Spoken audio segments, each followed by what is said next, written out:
Away from the thin air of Denver, the Mets are in the beautiful weather of South Florida. Yes, they've washed ashore and ready to play the Marlins tonight. At Marlins Park in Miami, Florida, the New York Mets play the Miami Marlins. And yes, for the first time since the Mets have been coming here, the roof is open at Marlins Park. And a pleasant good evening, everybody, and welcome to Miami. I'm Gary Cohen. Keith Hernandez joins me in just a moment as the Mets open a three-game series against the Miami Marlins after having won yesterday in Denver to salvage the finale of their series with the Rockies. Before any further ado, though, let's take it downstairs to Kevin Burkhardt, who's standing by with Mets manager Terry Collins. Gary, thanks. Terry literally has the lineup card in your hands, and you've got a little different lineup today. Bobby Abreu in right field. Tell me how you came to that conclusion, especially with a big outfield out there today. Well, you know, first of all, Bobby's showing us that he's physically okay. He can run, and you know what I thought coming into this park, as hot as they are, we got to score some runs.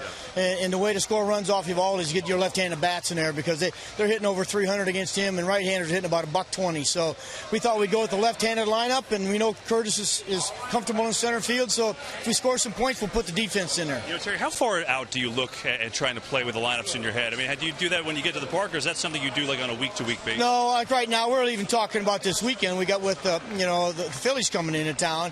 You know, we got Hamels on Sunday, and I got to get Curtis a day off this week. So you're trying to figure out how to get him a day off and who should play out there. So, you know, it goes in as you look in the big scope of things. It all works out in the end anyway. But you know, we feel comfortable. We got to score some runs. These guys are playing so well here that we got to score some runs tonight. They are playing well here. I know you saw them last week. They've been a different animal here at home. What's impressed you most about what they've done? Well, it's the batting. I mean, this has always been a tough park to hit in, and their batting averages are out of sight here. Their on base is out of sight.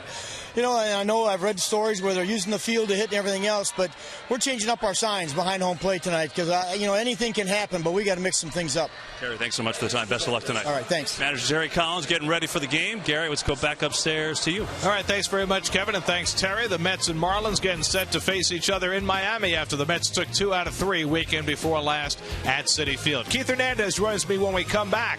All the action tonight on SNY.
Hot sauce. The hot sauce with the iconic wooden cap, available in original flavor, chili lime, chili garlic, and chipotle. By State Farm. Tonight's State Farm agent of the day is Alan Wheeler of Brooklyn. Contact Alan's office at alanwheeler.net. By Toyota. See where Toyota takes you. Test drive one at your Toyota dealer. Toyota, let's go places. Major League Baseball and People Magazine are looking for outstanding teachers in your community. 30 teachers will be celebrated at the 2014 All-Star Game. Log on to allstarteachers.com to nominate your favorite teacher today. Time now for tonight's AT&T fan photo of the game. Tweet or Instagram your photo using hashtag SNYFanPhoto for a chance to have it shown later tonight during the game. And welcome back inside Marlins Park. Keith Hernandez alongside. Mets and Marlins meeting for the fourth time this year. Now, Mets saw the Marlins in New York. On the road, the Marlins have been a kind of a subpar offensive team, but here they've been an offensive juggernaut. Well, I think a lot of the credit goes to hitting coach Frank Menachino. He got this group together in spring training and said, look, I don't want to hear you guys moaning and groaning about how big this park is. Make this park your friend. Hit line drives, spray it around the ballpark. And that is what they have been doing. They've been playing good, solid, fundamental baseball, situational hitting, not hitting home runs. And look at the record at home, 14-5. It's unbelievable with how they're playing at home. And they're pitching better at home, as they should. Yeah, their ERA nearly 2 runs per game better at home than on the road. So, 2 hot pitchers will go head-to-head tonight. John Neese, who's allowed just 1 run in each of his last 3 starts, will be on the mound for the Mets. Well, John, I thought was his best start last time out, and that cold weather, too, which was a big plus. He hasn't had much success against the Marlins. It's been a team he's struggled against, but I think John's a different pitcher. I think he's taken a step forward. We got a whole lot of season left, but he's the guy. And Nate Eovaldi, one of the hardest-throwing starters in the game, he's on a roll for the Marlins right now. Well, they got him from the Dodgers a couple years ago. He's a big, hard thrower. They say he's throwing more breaking balls. He's only walked 5 guys this year. 1 was intentional, only given up 1 home run. He struck out 34, 35 guys.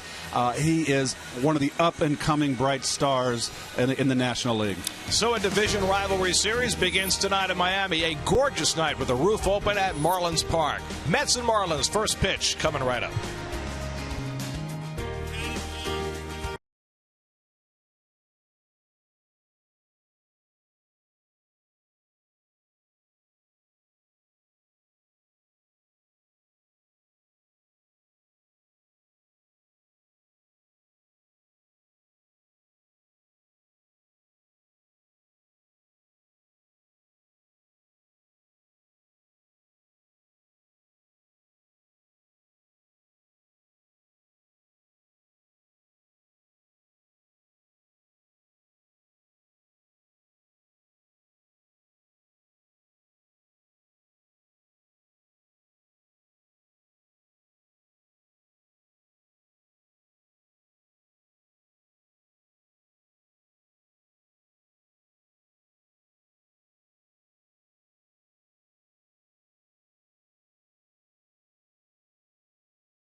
Mound for the Miami Marlins. That's a great look from right outside the pitcher's mound. Here's your Geico starting lineup tonight. Little different look for the Mets as Eovaldi has been so tough on righties that Terry Collins got every available left-handed bat in the lineup. That means no Juan Lagares. It means no Ruben Tejada. It means no Chris Young. But Eric Young is back in the lineup one day after getting whacked in the cheek by a baseball that went awry during the batting cage session. And there is young Mr. Eovaldi. Well, you see his numbers, and you can see the 5 walks. Remember, one of those was intentional in 38 innings. A lot of strikeouts. He's a young guy that's up and coming. He's one of the hardest throwers in the league. They say he's throwing more breaking balls. And Gary mentioned the splits. Left-handers hitting .325 against him. Right-handers .127. That's Eovaldi with a silent O. And when he's on, it's a silent O. Yes. Don't leave me hanging. Silent offense when he's on. Eric Young leads things off. Eric did not start a game in Colorado, his former home, and he takes the first pitch fastball for a strike at 95 miles an hour, and we're underway. Eovaldi, 24 years old, last year just 4-6, but a 3.39 ERA. He missed nearly half the season with shoulder problems last year. He's been fully healthy this year, and he fires one low, ball and a strike. Among Major League starters this year, Eovaldi, one of the hardest throwers, thrown 296 pitches 95 miles an hour or higher. That's second in the majors to the Angels' Garrett Richards. So you expect heat from him. Grounder for Echeverria at shortstop. He throws out Eric Young, and that's the first out of the night.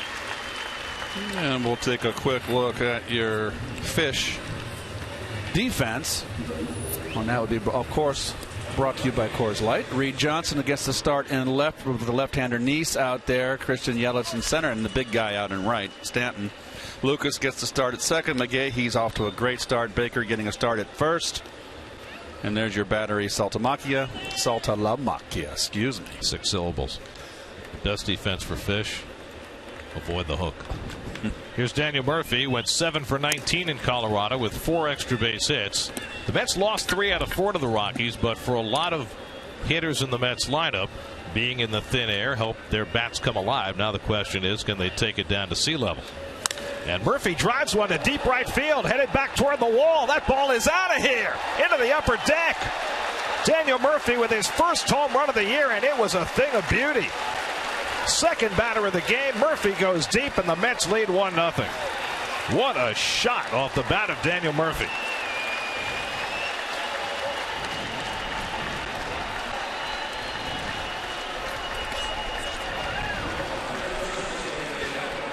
Well, Murph, in the opening of this road trip, took an 0 for 4 the first game in Colorado, and since then has been wearing it out.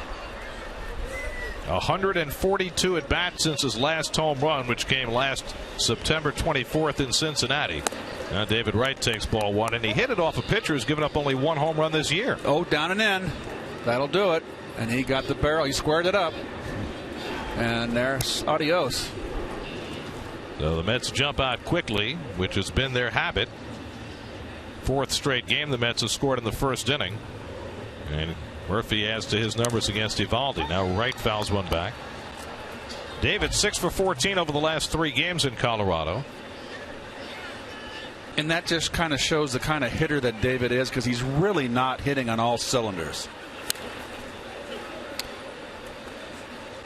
Eovaldi's really dropping down, Gary, like a flat slider, and they say he's been throwing more breaking balls, mixing it up more. Which is his goal this spring was to enhance his changeup, but he hasn't thrown it much. He's still mostly a fastball slider guy. He gets David with that slider for his first strikeout. That's wicked. That's why right-handers are hitting only 127 off of Eovaldi, because he throws hard and he's 3/4. Look at this thing break. A little downward tilt. Just a beautiful pitch. Keith, the way he wraps that ball behind his back, it's got to be a little tough to pick up, I would think. I would think so. He's got a nice fluid motion. Granderson hits one deep to right center. Back goes Stanton to the track at the wall. It's out of here. Curtis Granderson with the second home run of the opening inning. his third home run of the season, and the Mets are up 2-0. Well, Eovaldi has had trouble against lefties. Terry Collins stacked his lineup with lefties, and 2 lefties have gone deep in the opening inning. First Murphy and now Granderson. Well, I bet you this one's down in. Catcher set up away, right down Broadway, into the wheelhouse. Another upper tank shot, and Curtis nice catch, by the way. Yes, but this is more important. Curtis Granderson, look at that, eye on the ball. That's right in the lefty's wheelhouse, and he's been slowly turning it around, Curtis. Now Bobby Abreu getting the start in right field tonight, his third start. So far the strategy of Terry Collins of stacking a left-handed lineup has paid off. Well, the numbers were so stark with Eovaldi. 127 for the righties, 325 for the lefties. But nobody had been taking him deep. 1 home run allowed in his first 6 starts, and the Mets have hit 2 in the opening inning.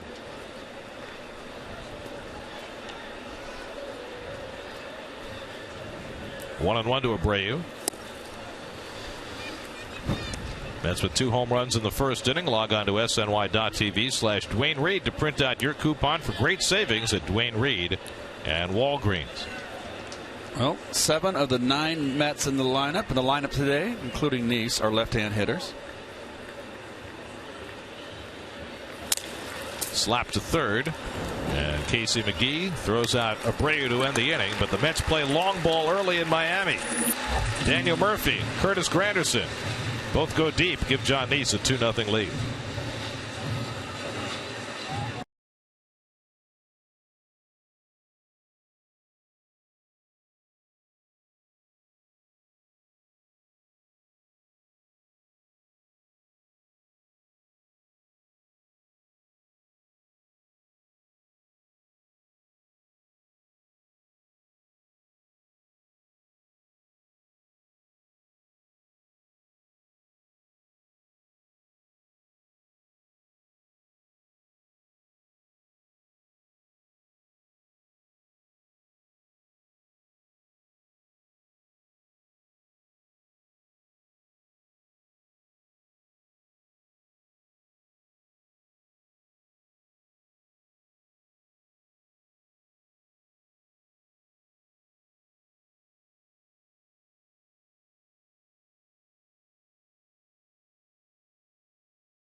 Christian Yelich been hitting left-handers, so he's the lone left-handed bat in the lineup against John Nice tonight. Otherwise, all right-hand sticks against Nice, who pitched a gem in Philadelphia in the cold wind and rain on Tuesday. Well, there's Big John. 13 career starts against the Marlins, 3-5 with a 4.17 earned run average.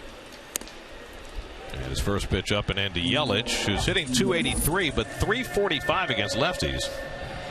Yelich just 22 years old. Didn't have much of a series against the Mets weekend before last, going 0 for 11 against Met pitching. Mets took 2 out of 3 in that series.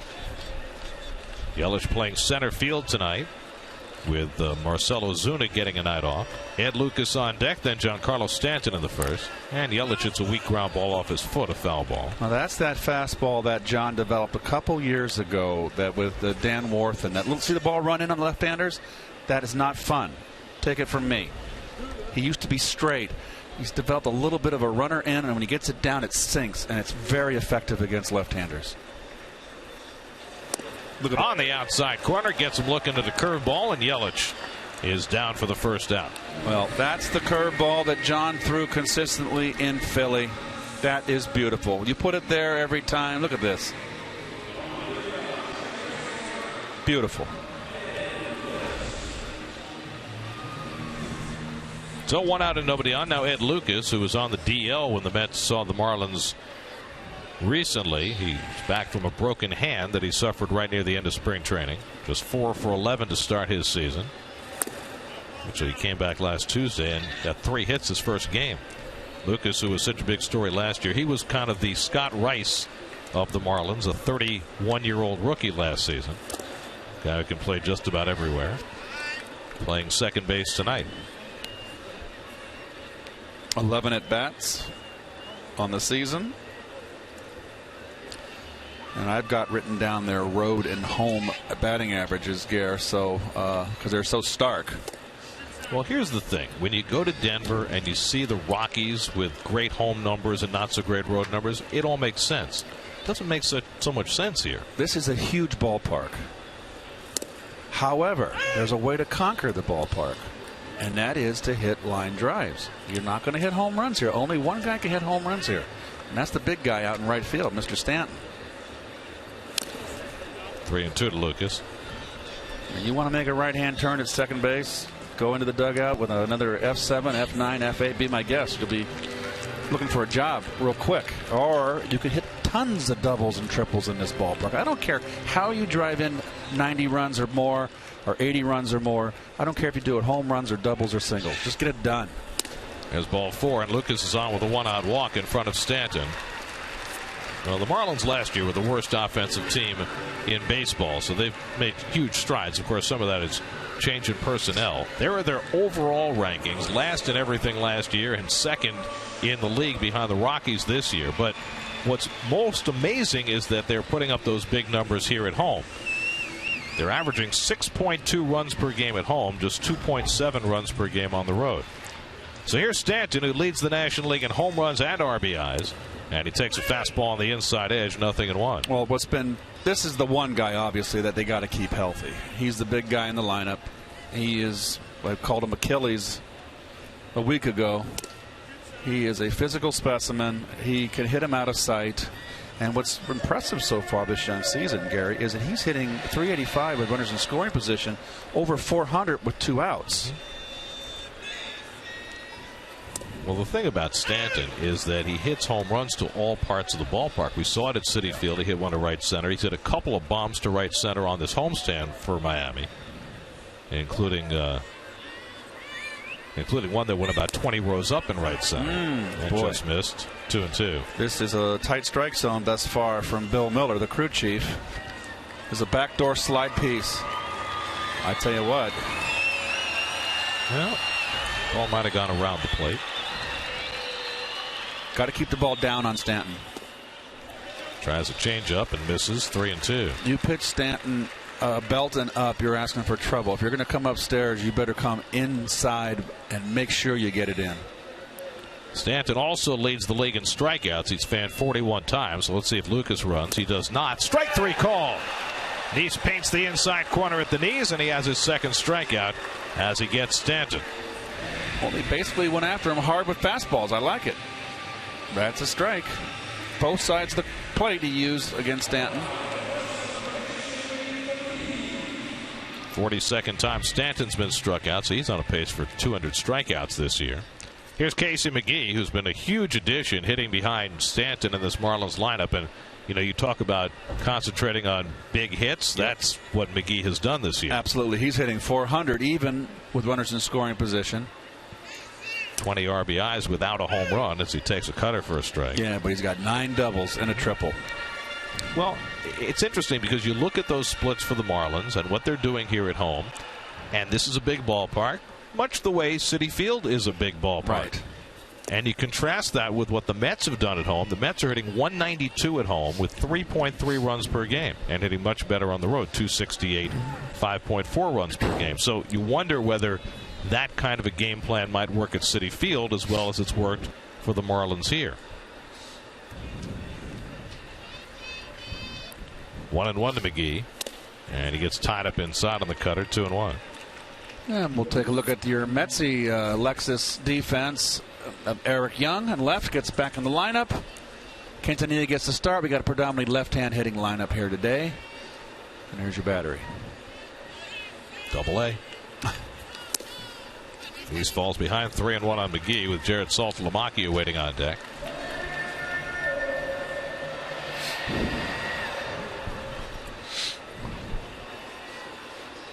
John seems to be a little off balance early. Pulled toward the hole, and that'll scoot through into left field. A base hit for McGee. Lucas stops at second. First hit for the Marlins. 2 aboard for Saltalamacchia. Well, he hit a pretty good pitch here, up and in. Got jammed a little bit, but just enough strong to get it through.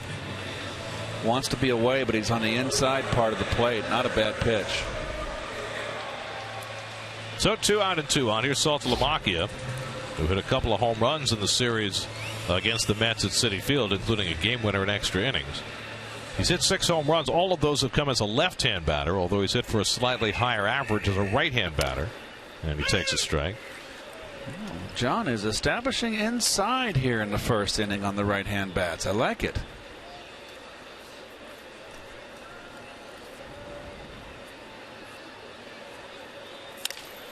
Out to right field, and right there waiting for it is Abreu, and the inning is over. So, a couple of base runnings for the Marlins. They leave them both. Mets lead 2-0 after 1.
Asked for in South Florida. Humidity down, temperature right around 80, no threat of rain, not a cloud to be seen.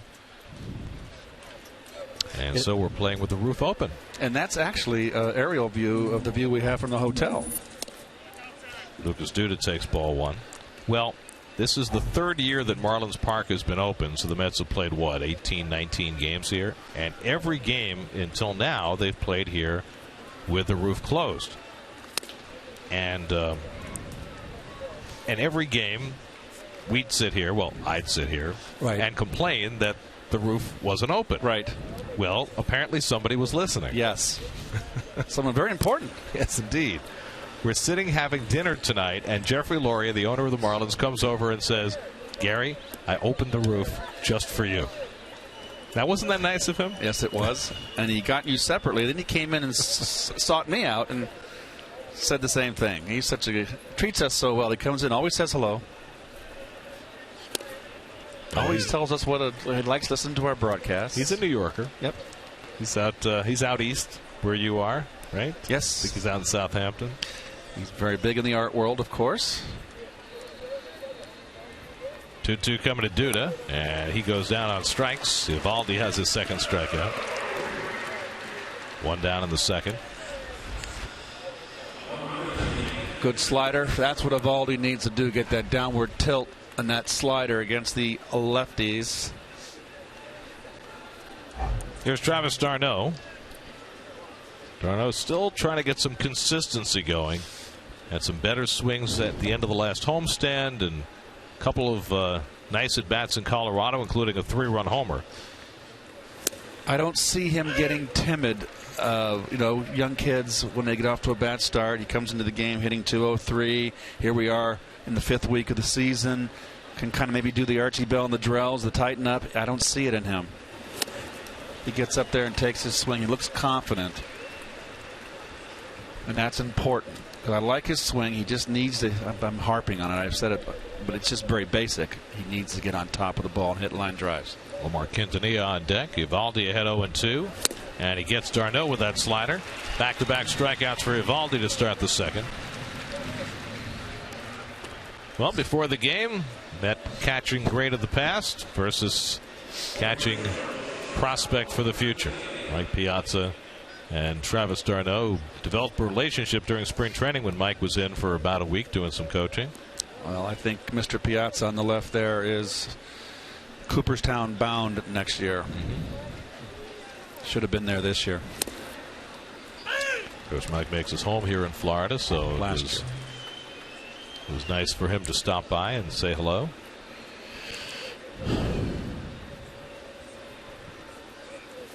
Not only is Mike Piazza here, but Matt Harvey is here. Matt, of course, has been doing his rehab in Port St. Lucie and came down to join the team for these 3 days. Did some throwing on the side before the game today. I think he's at 120 feet now in his rehab. Quintanilla pulls one down to first, and Jeff Baker makes the play. 1-2-3 go the Mets in the top of the second. Here's Matt. John Neese with a 2-0 lead.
Arduous rehab coming back from Tommy John surgery, out with the ball club today and showing off where he is at.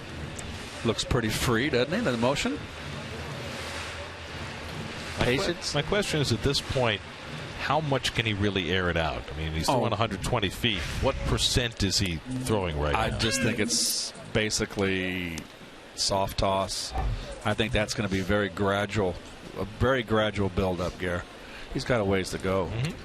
That's all part of the process. Here's Jeff Baker leading off in the home second. I think it is still Matt's wish to participate in the game sometime before the end of the year. I don't know if that's going to happen, but it's nice to have that out there as a carrot. My feeling is, if there's any doubt, don't do it. Err on the side of what is that term? Caution. Caution. Thank you. Nice easy hop for Murphy to handle, and he throws out Baker one away. There you go. So he's not. Oh, that's he's rushing it up there, Tad. Okay, well they know what they're doing. This is not like a brand new surgery here. You know, every pitch, every effort is charted. Yep. Day by day by day. If anything, they got to put the bridle on him and pull the reins on him. And I think he understands that more now than he might have 6 months ago.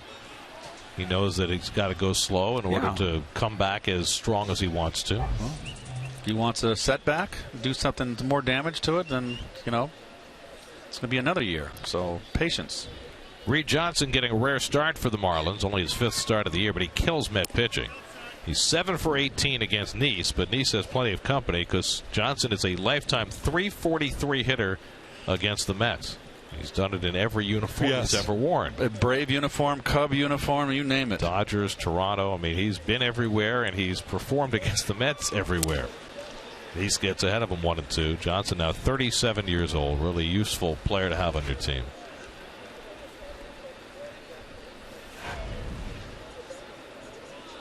Those are his career numbers against the Mets. .392 against Met lefties. 1 out and nobody on. The number 8 hitter Echeverria on deck. Nice and d'Arnaud having trouble getting together. Another good thing about d'Arnaud too, and he's coming into the game hitting .203. It has not affected his defense. He's very much involved, separating his hitting from his defense. And that means with a catcher too, it's not just going out there like another position and fielding your position. Catcher has so much more responsibilities, calling a game, nurturing your pitchers. And he seems to be doing that just wonderfully. And I think that especially affected him last year when he first came up. There was so much to do, so much to learn for d'Arnaud that the offense definitely took a back seat. I don't think that's the case anymore because I think he feels much more comfortable with his staff. You don't see any of the pitchers having a hard time with him, getting frustrated and not on the same page. Gets him with a changeup. Nice job by Nice to strike out Johnson, his 3rd strikeout. Well, let me tell you something. Mr. Nice may have. It's early. We're only in his 6th start. But he may have turned a corner here. This is the best I've seen this guy pitch. Toyota tweet of the game from Mike Piazza here at Marlins Park. Watching the Mets hit a couple of balls into the upper deck. Murphy and Granderson. Always nice to have Mike in the ballpark. Adeiny Echeverria has had a good offensive start to his season. Had an awful series against the Mets last weekend. Hits one off the mound. Quintanilla can't get to it. And it's a base hit for Echeverria. He'll take a hard turn and stop as Granderson gets it in. Well, Echeverria was part of that big trade with the Jose Reyes was involved. And he did not hit last year at all. And this year he's hitting. He was one of the big guys they wanted. I mean, they got rid of Reyes. They had to get a shortstop replacement. He's a young talent. He's a defensive whiz, but he had a really bad defensive series against the Mets when he was at Citi Field. Here's the pitcher, Evaldi, lifetime .094 hitter. 2 for 11 this year with 7 strikeouts. 2 for 11. That's better than .094. He's improving. Yes. Hey, it's 2 more hits than a Met pitcher has this year. John Diesel going to turn it bat in the 3rd, looking to get the Mets pitching staff off the schneid. He's probably the best candidate to do it. The fastball misses 2-1. 1914 St. Louis Browns, correct? Yeah, they had the record. Right. Not anymore. It's a long time to have that record. 100 years. Jeez.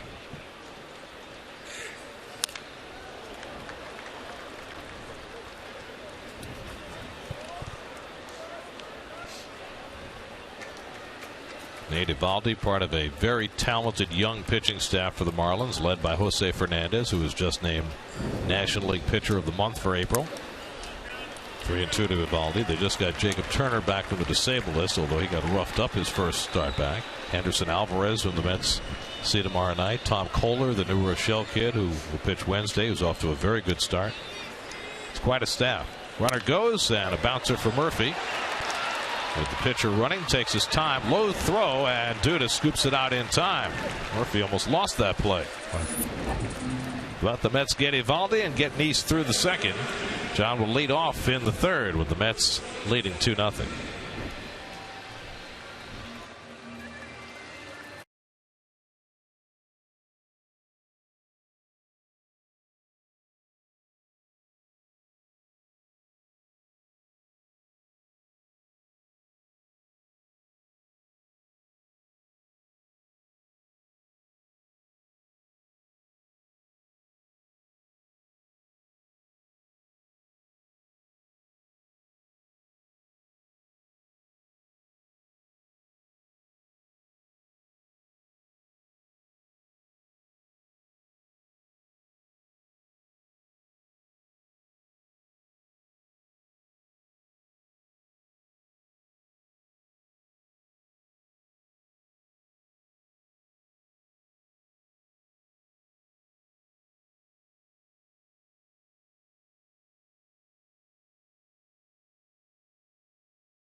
Delta offers the most Wi-Fi equipped planes. Delta, keep climbing.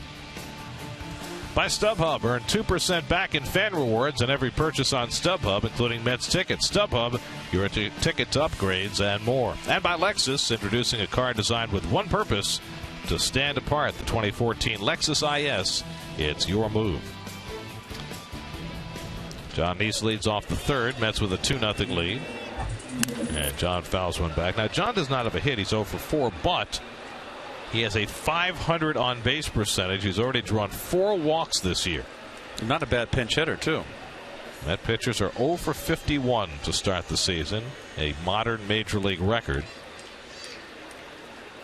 The record is for the start of a season. It's not yet the longest 0 for that the Mets pitching staff has ever had. In the middle of a season, they've had as many as 61 at-bats without a hit. Well, you know what I say? To me, it doesn't mean anything. It's great if they can help out once in a while. They're paid to pitch. Just go out there and get people out. We'll take care of the other end of the business. Strike 3 called, and the streak continues. 1 out and nobody on. 4th strikeout for Eovaldi. During tonight's game, you can get interactive with SNY Game Day on SNY.TV, featuring pitch-by-pitch coverage, player cards, and in-depth stats. Check out SNY Game Day on SNY.TV, your online home of all things New York sports. I may also add that when the Mets had that 0 for 61 stretch in the middle of the 2011 season, the guy who broke the streak was John Nice. So really? Maybe this is the night. So, okay. So it was basically just about this same group. Some of them, yeah. Well, Ari Dickey was in that group. He was a good hitter. Yes, he was. Foul tipped by Eric Young, 0-1. You see, when Eovaldi gets up, I wouldn't. He's got a nice slider. He's got that fastball. He throws 3/4. It runs away flat. Oh, baby. Love that. Eric grounded out to short his first time. And the curveball in for a strike. Nice. First one he's thrown tonight. Well, they say he's worked on this curveball, and this is a curve. And I tell you what, the first time around, people aren't going to be hip to it, and he might get away with it. Yeah, let me ask you a question, Keith, because this comes up a lot. You get a pitcher who goes the first time through the lineup using just fastballs and sliders, and you know he's got another pitch in his back pocket. Right. So second time around, do you look for that pitch that he hasn't used yet? I always look fastball. Okay, but he might fool me one time when I get a chance to see it, and hopefully he'd throw it for a ball or throw a big helicopter. You know what that means, right? Yeah, one that sits in the middle of the plate waiting to be hit. We got to educate our. Sometimes I get carried away with the baseball jargon, but the helicopter is a cement mixer. It is a hanging breaking ball, folks. We come in the dugout after we hit a crushed one and say, "You threw me a helicopter."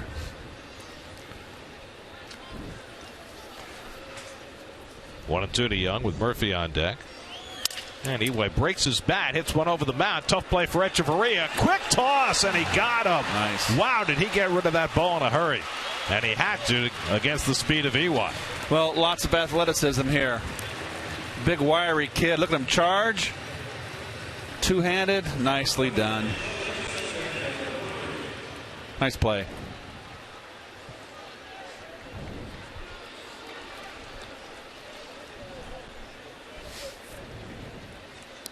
I couldn't even believe that he was going to be out, but he certainly was. So 2 out and nobody on. Now Daniel Murphy, who hit one 10 rows up into the upper deck in right field his first time up for his first home run of the year. And he takes the curveball for ball one. Well, it's basically one thing Eovaldi can't do to the good left-hand hitters is throw them down and in, and that's when he got burned by Granderson and Murph, both upper tank shots. Murph had gone 142 at bats since his last home run last September. So my feeling is this: if I'm attacking Eovaldi and I've taken him down and in deep, and the pitching coach has been in there saying, "Hey, you cannot throw," and then Granderson puts an apostrophe, an exclamation point on it with the same pitch. My feeling is he's going to try to pitch me away the next at bat. You got to think as you're going along in the game. You've got to think. It's all the tactics of your 4 at bats, but you basically get in the game. And we certainly saw Murphy effectively drive the ball outside to left center. He was beautiful in Colorado, what he did with that outside pitch. Gets jammed and rolls one for the second baseman. Lucas makes the play, and Eovaldi's now retired 7 in a row. Mets go 1-2-3 in the third. Giancarlo Stanton will get a turn at bat in the bottom of the third when we come back.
The Marlins against John Neese. Neese off to a good start tonight.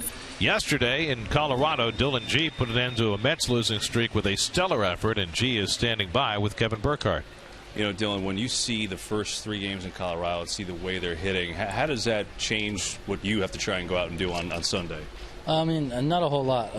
You know, we obviously knew that they're a good hitting team, especially like being home in their park.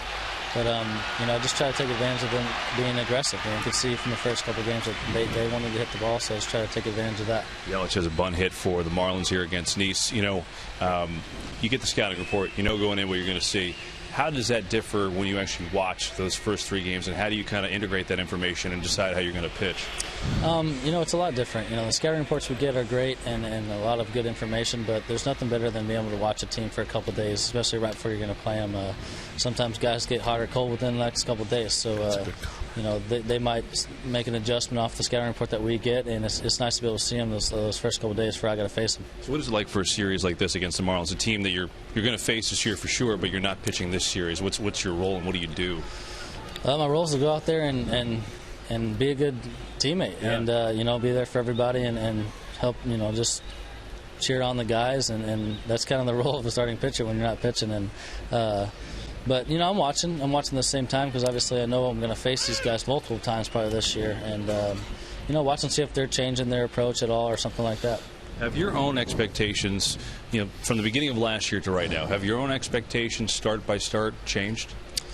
No, I mean, I just, my expectation for myself is to go out and get deep into ball games and give us a chance to win. I've said that from the very beginning, and it hasn't changed. That's my only goals. So with Terry Collins pushing you yesterday, how much did you like that faith in you to go out and keep going when you were at 105 pitches? I liked it a lot. You know, I definitely, you know, I like that he's going to give me a longer leash. If he's going to keep doing that, that would be great. And hopefully, you know, I just keep getting better at going out there in those high pitch counts and getting guys out. Dylan, when people look at you in a certain way and you know, have their thought about you, what's it like to go out and try and burst through that? People in the game say, okay, he's a number 2 guy, he's a number 3 guy, and whatever it is.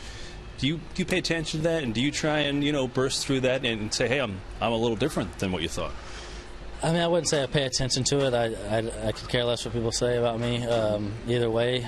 But I like to prove people wrong. I think I like to show that I'm better than what a lot of people give me credit for, and I like to overachieve. How can you still get better?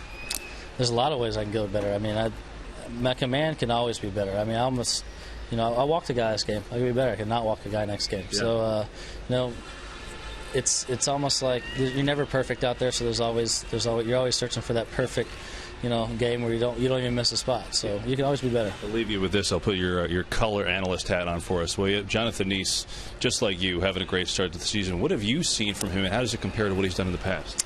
You know, Neese is confident. You know, he had those things in spring training that he got over, and you just go out there and watch him pitch, and he's confident, he's aggressive, he's attacking the zone with all his pitches, and you know, he's doing what he's always done, really. I mean, he's always been a great pitcher for us. Dylan, thanks so much for the time. Great job yesterday. Thank you. Dylan G joining us, Mike Stanton at the plate, Gary at the mic. Thanks, Kevin. That's a great interview. It sure was. And that's some terrific insight there from Dylan as Stanton steps in and takes ball 1. Just talking about how much you can learn just by watching. Yes. I mean, I remember one time when I was not playing in '74 and Bob Gibson, I had ants in my pants and I was running back and walking back and forth. And Bob Gibson said, hey, sit down here next to me. We're in Pittsburgh. Because you might learn something. These are the big league players out here. Watch. You're going to learn something. I never forgot that. And I found interesting in that interview, Kevin actually asked some wonderful questions, is that Dylan said about being able to watch a team, get the scouting reports, teams adjust. I thought that was very insightful, very bright. And in turning around from an offensive standpoint, Gary, Murph came in here, and you mentioned it. Swinging 3-0, Stanton breaks his bat. It's not what you want on 3-0. Murph driving the ball to left center field. Well, I would think, okay, with all the advanced scouting today, I might be more inclined to come here to Miami and say, okay, they saw me in 4 games, wear it out to left center field. They're going to pitch me inside in this series, and be in anticipation of that. Mm-hmm. Well, there's a lot of information around, and, you know, as Dylan said, we get good scouting reports. Stanton hits one in the air to left. In comes Eric Young to play it. And that's the second out. Back to first goes Yelich. You know, we get good scouting reports, but you can't get in the scouting report what you can get with your eyes. And I think that you know, that's a great lesson for any player.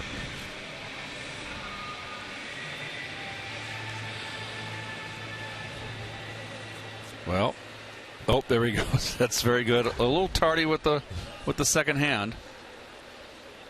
If you look closely enough at Eric, you can see the little mouse under his right eye. It's not really that evident, but you can see he took a shot there when he got hit by that ricochet in the batting cage yesterday. Just right there under his right eye. But I talked to Eric today. He said he feels fine. He said he's never gotten hit in the face before, but he said if you're around the game long enough, you get hit everywhere, which I thought was pretty good insight. Out to right field, and Abreu moving back. And he catches a fly ball from McGee to end the inning. A bunt hit and one left. And insights from Dylan G as well. On to the fourth, 2-0 New York.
Miami, because it is as spectacular an evening in Miami as it could ever be. Low humidity, temperature in the 70s. Roof open at Marlins Park as Nate Eovaldi throws a slider for a strike to David Wright. David struck out his first time up. Now gone 121 at bats since his last home run, his only home run of the year. I know it's a big ballpark, but doesn't it seem like Yelich and Stanton are playing David awful shallow? You know, they did that in the series in New York also. In the air along the right field line, long run over for Stanton into foul ground and beyond his reach. It seemed that entire series when the Marlins came to Citi Field, they were playing shallow against everybody. Well, you see how spacious the outfield is. Center field right there where that swoop is, the kind of circular base to the it's 418. That's huge. The swoop, huh? I like that. Just off the plate. Well, I kind of corrected. Circular base was a much better description. I liked it better when you said swoop. Swoop? Okay. The swoop of the home run sculpture. And I know some people don't love the home run sculpture. I think it's fantastic.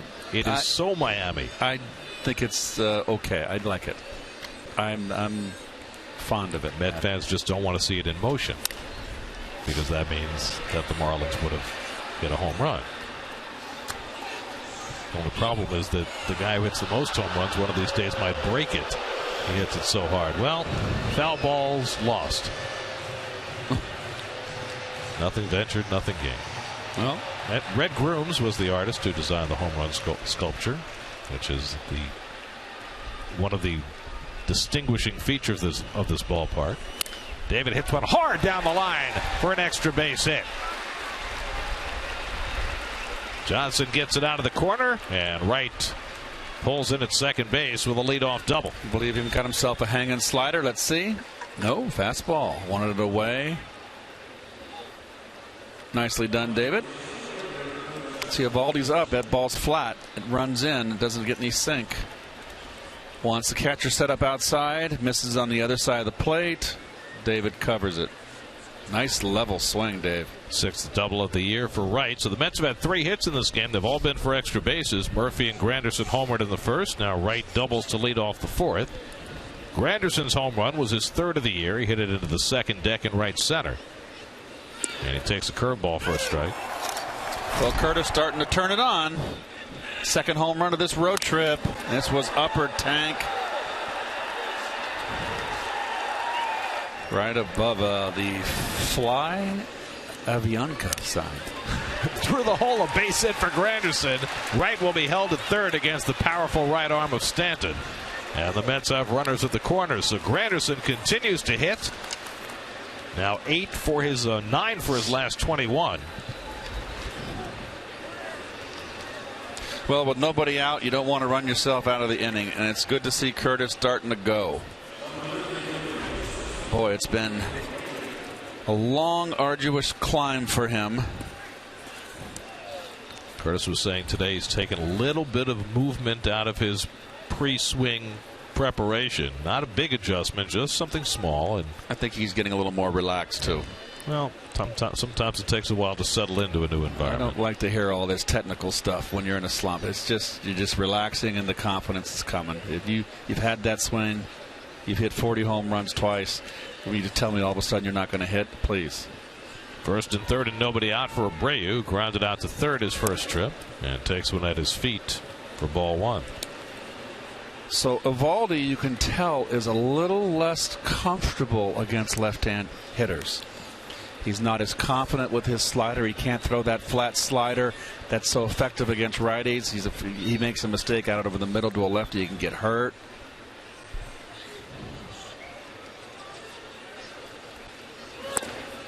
Abreu's not going to bite on a bad slider, and it's 2-0. Abreu, one of the more patient hitters in the last 20 years. In fact, he has more walks than any active player. He was a classic third hitter for the Phillies all those years, and there's the defense pretty much straight up. I would be more inclined to shade the outfield to left center field on Abreu. He uses that left center field gap. Saw him do that on that big pinch hit double he hit Saturday night. He hits this one toward the left field line. Over comes Johnson to grab it. Right tags. He's going to come home with the third New York run. Sacrifice fly for Bobby Abreu makes it 3-0 New York. Well, they had him played there perfectly, that left fielder, and that's just good hitting by Abreu. Love to watch him swing. It's a no-brainer for David. Reed Johnson, not known for his arm, wisely cut off by McGee. So the Mets tack on a run here in the fourth. Third RBI for Abreu. Abreu's a smiling guy. You know, he always has been, but maybe even more so now as he's getting a new lease on big league life after being away all of last year. Here's Duda, and Granderson dives back.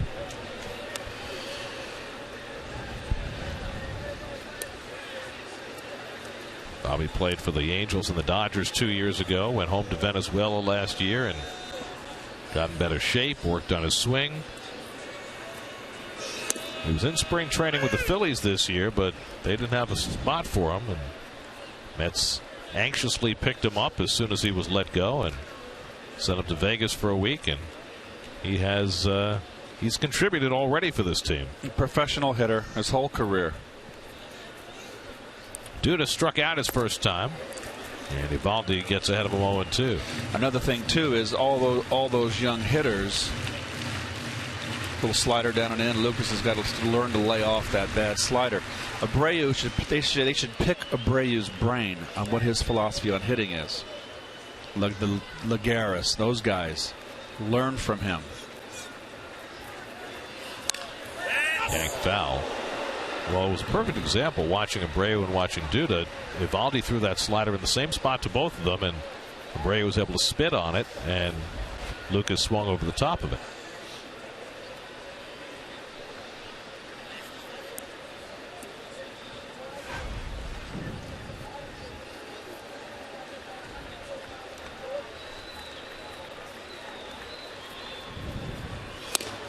And you know, when a guy like Duda could, well, even a right-hand hitter, say a Satin, you pick the brain of Abreu because, you know, it's lefty, righty, righty. It's just it's the same thing. It's you and the pitcher.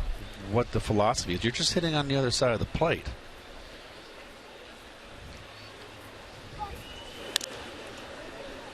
Well, you watch Abreu at the plate, and there's no anxiety. You know, it's kind of like watching Cologne pitch. He was always smooth as silk. You know, he's got a fluid, beautiful swing, Abreu.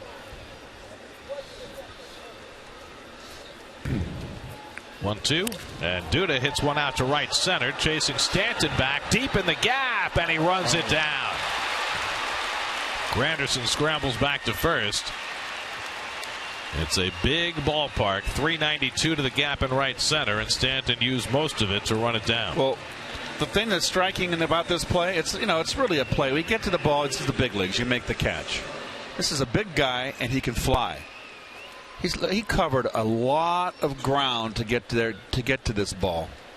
And every time I'm sure the Marlin bench looks at him at full sprint, they're worried about his tender hamstrings.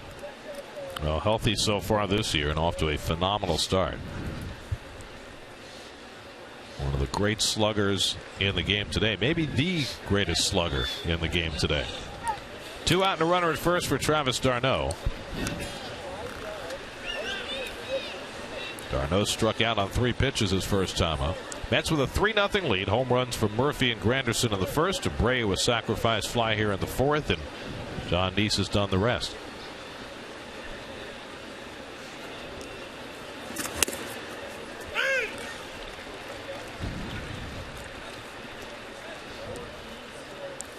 The Dodgers, who just finished a series here, have moved up to Washington, and the Nats have taken a 2-0 lead early in that game on an Anthony Rendon home run. How important has Rendon been for the Nats this year?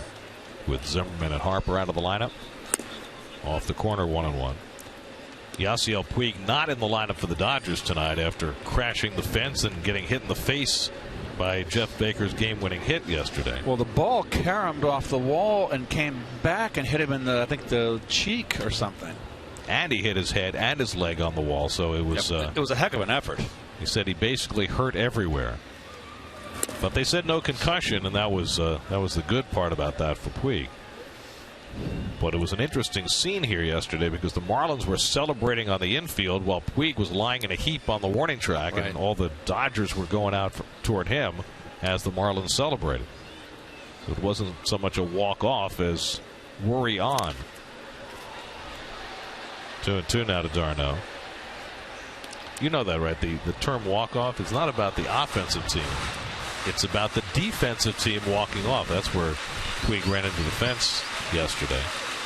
Dennis Eckersley made up the term for the feeling that a pitcher has when he gives up the walk-off hit. He has to walk off. That's like Kurt Gibson in the World Series. Right. That was probably Eck's worst walk-off. But the term has been kind of turned around to denote what the offensive team does, but that's not where the terminology came from. 3-2 now to d'Arnaud. Granderson will be in motion. Baker playing behind him. Strike 3 call. d'Arnaud caught looking. Strikeout number 5 for Eovaldi, but the Mets add a run and lead 3-0 as we go to the bottom of the 4th.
John Neese now with a 3-0 lead as he goes back to the mound for the bottom of the 4th.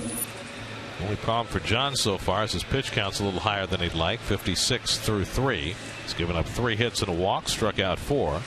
Jared Saltalamacchia will lead off in the home 4th. Flied out to right his first time up. And takes the curveball for a strike. Saltalamacchia, Baker, and Reed Johnson for the Marlins in the 4th.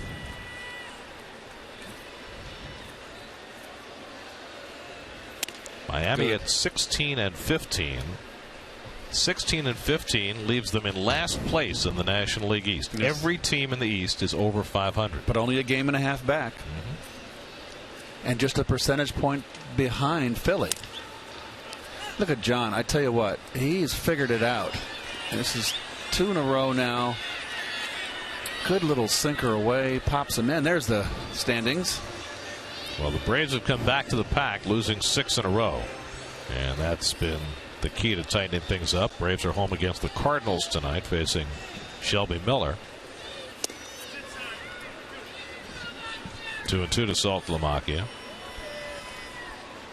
Of course, the Cardinals have had their own problems lately.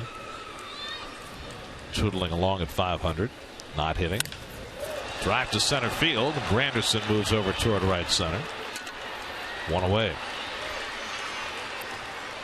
Tomorrow, Jonas Schwartz and Joe Beningo will break down tonight's Rangers-Penguins playoff battle. Plus, get you ready for the Mets-Marlins game with up-to-the-minute news and opinion on Daily News Live, presented by Citi, tomorrow at 5, only on SNY.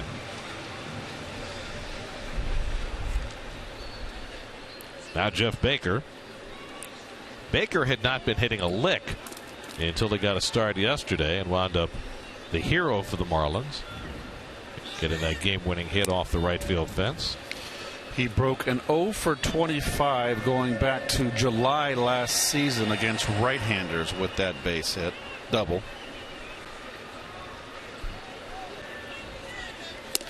Baker came into the day with great career numbers against Neese, one of the reasons he's in the lineup. Garrett Jones is the regular first baseman for Miami and has been starting against most left-handers, but not tonight. Baker hits one to short, and Quintanilla lays back on it and throws him out 2 away. Slight giveaway in the motion of John on that changeup there. Just enough. It doesn't take much when you alter your motion.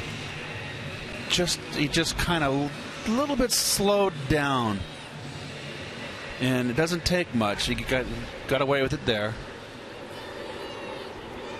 So John looking for his first 1-2-3 inning of the night, and he'll take on Reed Johnson, whom he struck out his first time up. Whack to right. Abreu comes in, picks off the liner, side retire. Quick inning for Neese through just 9 pitches to get him out 1-2-3. And that sends us on to the 5th on a beautiful night in Miami. 3-0 New York.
4 players since 1961 with 4 20-plus home run seasons prior to their 24th birthday.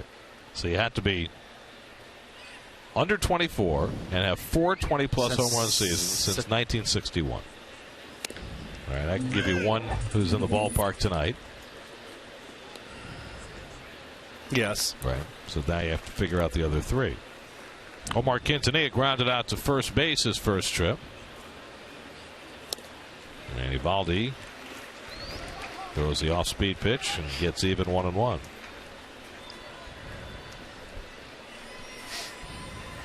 Well, there's Jose Fernandez, whom the Mets miss in this series for the 2nd time. Just named National League Pitcher of the Month for April. Well, we all knew that Cuba had a wealth of talent on that island. And now that they're able to come over, or by hook or crook, it's to the baseball fans' positive advantage to be able to see these guys play. They are terrific. This is a guy who has never lost in his home ballpark. Now 12-0 here at Marlins Park with a 1.09 ERA in his 20 career starts here. Curveball misses to Quintanilla, 2-2. There he is. And National League Rookie of the Year last year has picked up where he left off this year. He's 21 years old. Talking to Jeffrey Loria before, he was raving about Fernandez's character and just what a wonderful kid he is, and all the things he had to go through to leave the island, being in jail when he was 14 years old, and rescuing his mom on the trip over, and all the things, and how well he has grasped the language and made the adjustment to not only being a part of the U.S. baseball scene, but being a star player here. And Jeffrey was telling us about Jose's grandmother, whom the Marlins helped bring over here from Cuba, who actually taught Jose the game, and said that she is a heck of a ball player in her 60s in her own right. Quintanilla hits one out to left, chasing Johnson back, well back, and Johnson back to grab it. Well, he was playing shallow, as you might expect, against Quintanilla, and Omar gave it a pretty good ride the other way. And Johnson did well to get it. Just too much airtime. And they play a shallow outfield here. You get a workout in this outfield if you're an outfielder in this ballpark. See, I like the idea of playing shallow in this park, and in Citi Field as well. You know, pitchers will often say, hey, if they hit it over your head, that's my fault. If they hit it in front of you, I want you to catch it. That's the same principle really in Coors Field. Remember, they play the outfield shallow because the ball's hit deep. It's going to get over. It's going to get out. Not late in the game, though. In a tight game, you got to push them back. But they are shallow. Look at that outfield. My goodness. Well, Neese took a call, 3rd strike his first time, and Eovaldi gets a strike, 2-1. You know, and getting back to Jose Fernandez, it's 20 consecutive games. Ball ripped foul. 20 consecutive games that Fernandez has gone without allowing 2 or few earned runs, and that equals Oral Hershiser's home record, I guess, at Dodger Stadium during the 80s. Was at an 85-86 mark. So he's starting to get into some record books. Well, he had an historic rookie year last year. I mean, nobody since Doc Gooden had an impact the way Fernandez did last year, and his numbers were really better than Doc's rookie year. Well, he pitched for a very poor ball club. I mean, Doc won 17, but I mean, his ERA was much lower than Doc's. Here's the 3-2 to Neese, and he goes down swinging. 6 strikeouts for Eovaldi. 2 out and nobody on. And you put them up side by side. Those were the rookie seasons. Doc had more strikeouts. Fernandez a lower ERA.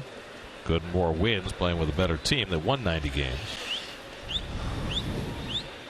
both right around the same age. Let's just say you can't go wrong with either one of them. That's well put. And that's being a politician right there. Here's Eric Young, who's been up twice, grounded to short both times. Corners in against EY, and he takes a curveball inside.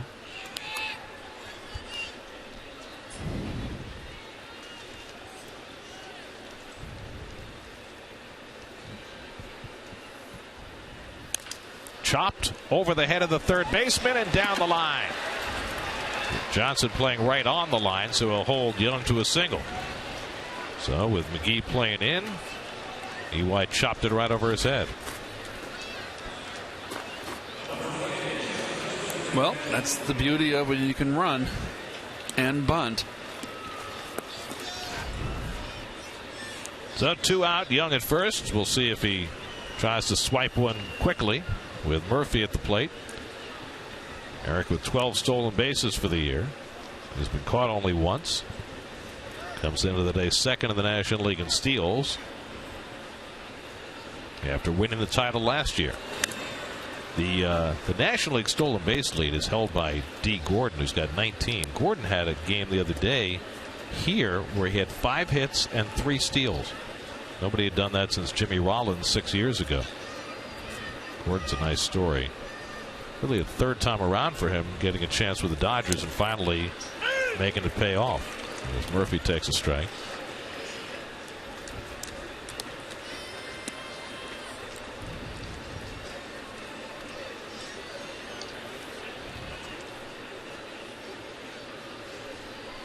You see that welt under Eric's eye. Murphy slaps one toward the shortstop hole, but Echeverria quickly over to get it, and that retires the side. A hit and one left. We're halfway through. Mets 3, Marlins nothing.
We get some great aerial shots tonight. It's nice of our crew to go out in the helicopter.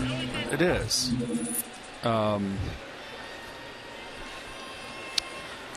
SNY spares no expense. I mean, it costs a lot. The hourly rate on that helicopter is outrageous. I know. Echeverria takes a strike, 1-1. John Neese, 4 scoreless innings under his belt. Had his first quick inning in the 4th through just 9 pitches.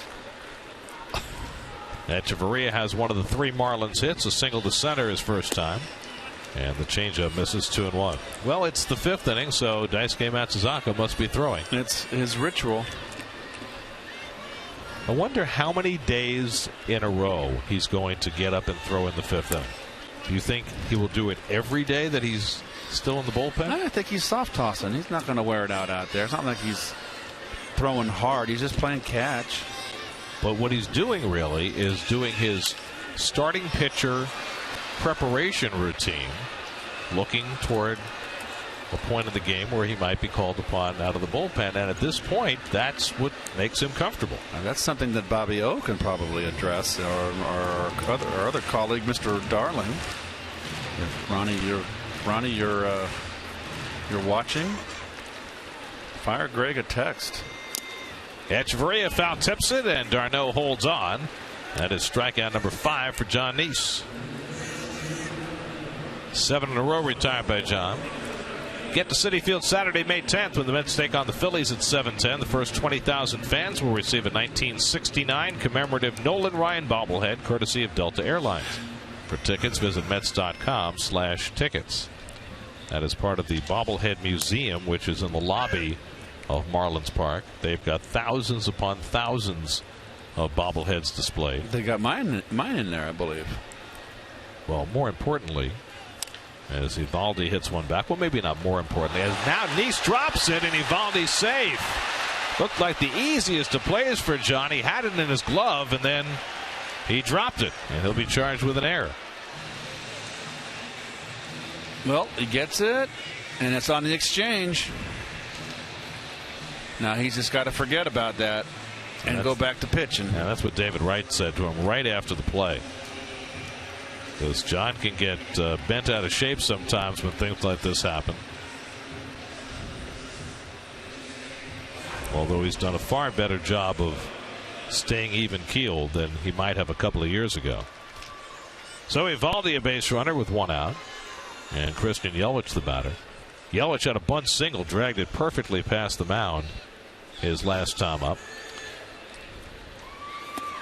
I was going to ask whether they were able to procure the Gary, Keith, and Ron bobblehead. Oh, they're probably unaware of it. How could they be unaware? I've got plenty at home.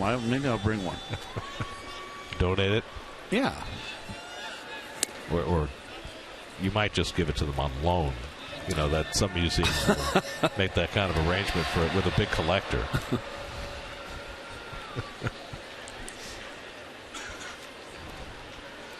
He's behind 2-0 on Yelich.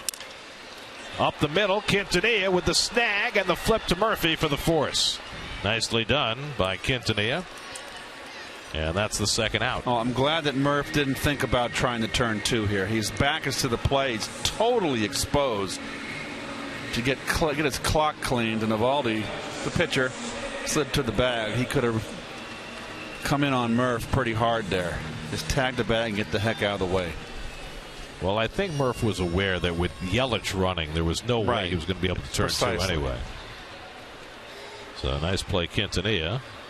Yelich at first with 2 out, and now Ed Lucas, who's walked and struck out, in the air to center field. Lots of room for Granderson. And that retires the side. Another quick inning for John Neese. He's got 5 scoreless under his belt. Met pitching back in gear. 3-0 Mets.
Yeah. Autographs from Mike Piazza as he sits and watches the Mets and Marlins tonight. He was busted. Once you're discovered, I always like the guy that says, "Oh, just one more." But I go, "Okay, right, you're going to be the last one." Very nice of Mike to sign. David Wright leading off in the sixth. David had a double down the left field line and scored a run in the fourth. Mets got 2 in the first on home runs by Murphy and Granderson. Added a run in the fourth, and John Neese has been terrific, as Dylan G was yesterday. Strike 3 called. So Wright is caught looking. 7 strikeouts for Eovaldi. Today's thrill of the game moments brought to you by Pepsi. Live for now. This is not the thrill of the game. Not for David, anyway. Here's Granderson, who's 2 for 2. Boy, it's amazing when a good hitter busts out of a slump.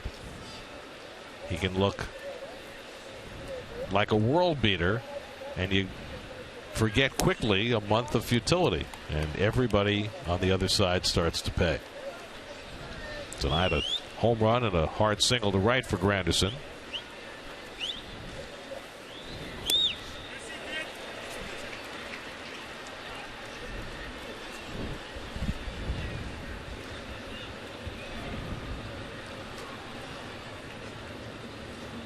Two-one from Eovaldi, and Granderson pulls one foul. 2-2. Let's check in with Kevin Burkhardt. Kevin?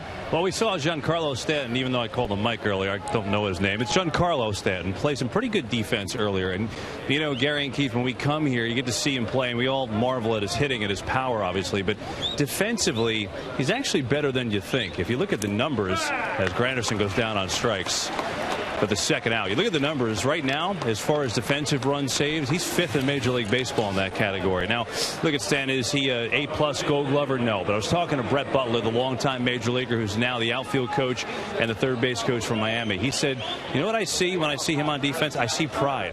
You know, the one thing that's really impressed me when I got here is how professional he is. I mean, he really takes a lot of pride in that aspect of his game. And he said, you know, when I got here, I wasn't sure what to expect. You know, I didn't know if he was going to be tough or if he had to earn his trust, but he's been great. And he said the thing I like too is he's already outspoken in a good way. He said we have meetings all the time, and so after the game in New York against Cishek, when Quintanilla got that hit, Stanton brought up the idea, said, hey, I don't like the playing real deep or playing no doubles with Cishek on the mound. He's got such good movement. I think we need to change and move on up when he's on the mound. He said, I love the suggestion, so we started doing it. He said the other things, little things that he does, for example, Ozuna, when he goes out and plays the outfield, he said a lot of times if he has a bad at bat, he'll take it with him. Stanton always comes up to me and says, you know what, I'll take care of him. He kind of gets him back in the right mindset to play defense. So he's been really impressed what he's seen so far. Well, that just tells you, Kev, that, you know, far too many players that they bring to the field where they help the team in their statistics.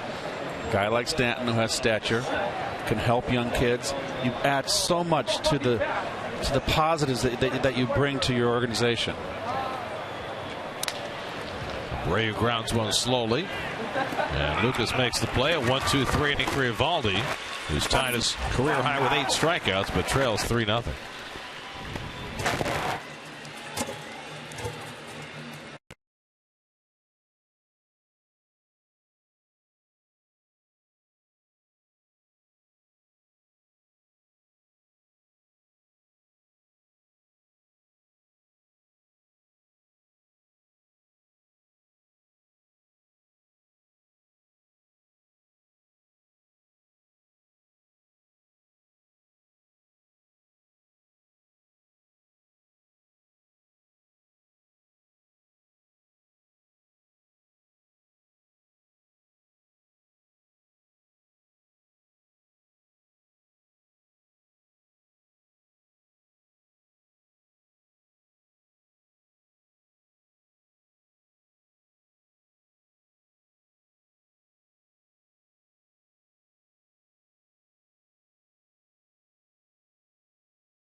Live for now. Don't you think it's a thrill for that guy?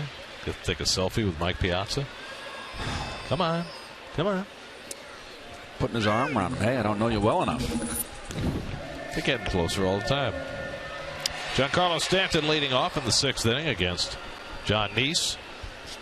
Strikeout and a fly ball to left for Stanton. He loops this one to shallow left. Long run in for Eric Young. Diving, and he makes the catch. Eric Young showing off the speed. Playing deep against Stanton, as you would expect. Had a long way to come. Well, this was a strength. We saw this all last year in the second half when the Mets acquired Eric. He's terrific at coming in. Nice play. Has that great ability to go airborne. Does that when he stretches out, when he tries to get to first base on a ground ball as well. One out for Casey McGee, who singled and flied out, 1 for 2, bluffing a bunt and taking a curveball for a strike. David Wright playing back, so McGee thought about dropping one down. Neese is using the off-speed curveball. He's not throwing the hard one. He's using the cutter as the pitch to keep the righties honest inside. And look at that late sink. He's throwing more changeups tonight than we generally see from him. Feels much more comfortable with that pitch. He's in command, complete command so far in this game. As he was his last time out in Philadelphia. When you want the ball up, he gets it up. So the notion that John is only a bad weather pitcher, clearly not true tonight. It's a perfect night, and he's not giving an inch. He's dealing. He's no mutter. Just a thoroughbred.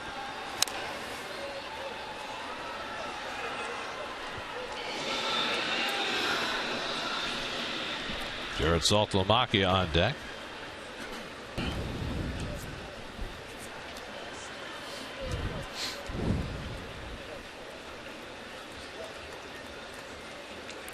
Oh, 2 from Neese.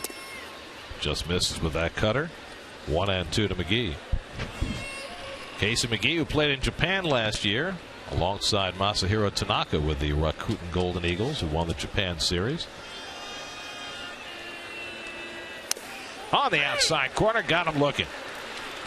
6 strikeouts for Neese. 2 out of the 6. Let's check in with Eamon McInady in the studio for a game break, brought to you by your local Tri-Honda dealer.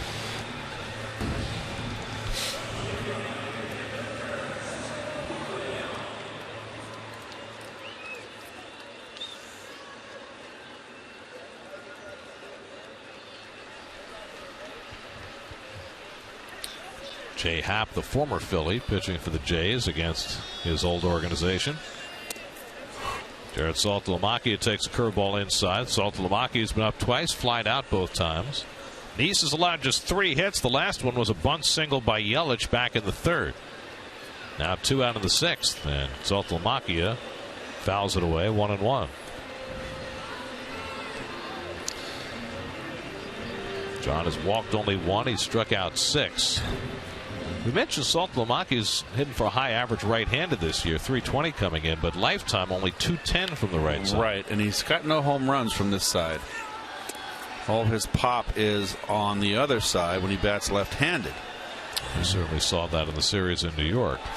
And a couple, both of them out to left center, batting left-handed.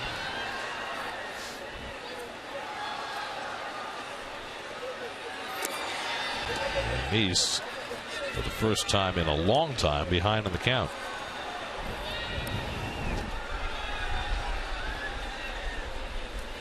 Jeff Baker would be next.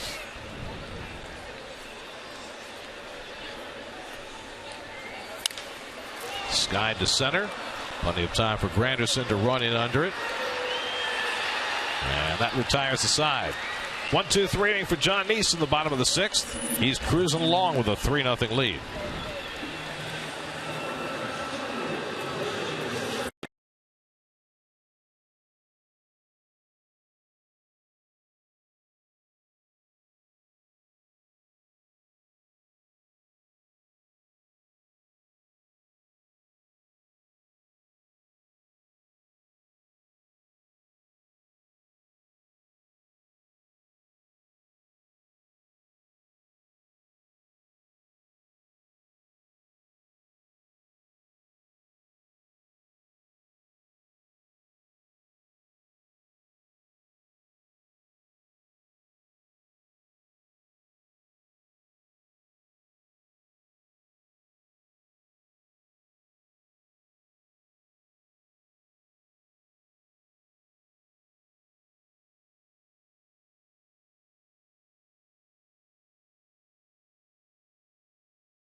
player since '61 with 4 20-plus home run seasons before they turned 24. Well, Giancarlo Stanton, I'm sure, has one. The others, Tony C. with the Red Sox, and 2 guys who did it with the Mariners, Griffey and A-Rod.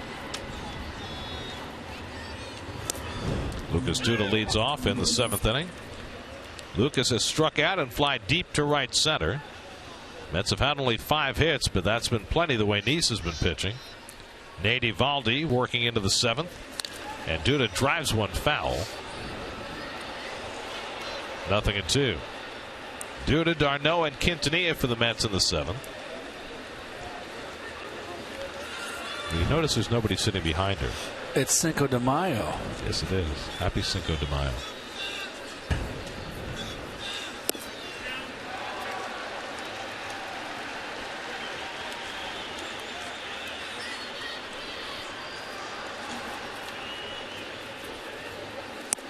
And Duda tries to hold, but he went around. Greg Gibson with the call down at third, and that's a new career high for Eovaldi, his 9th strikeout of the night.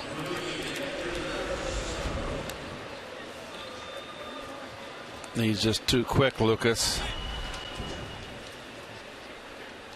So 1 out now. d'Arnaud, who's responsible for 2 of those strikeouts, swinging in the 2nd, looking in the 4th. Other than the 2 home runs that Eovaldi allowed to the first 4 batters of the game, he's been just about as sharp as Nice tonight. But the Mets jumped him early as Murphy and Granderson went deep, and Nice has made it stand up. Fastball outside, ball 1.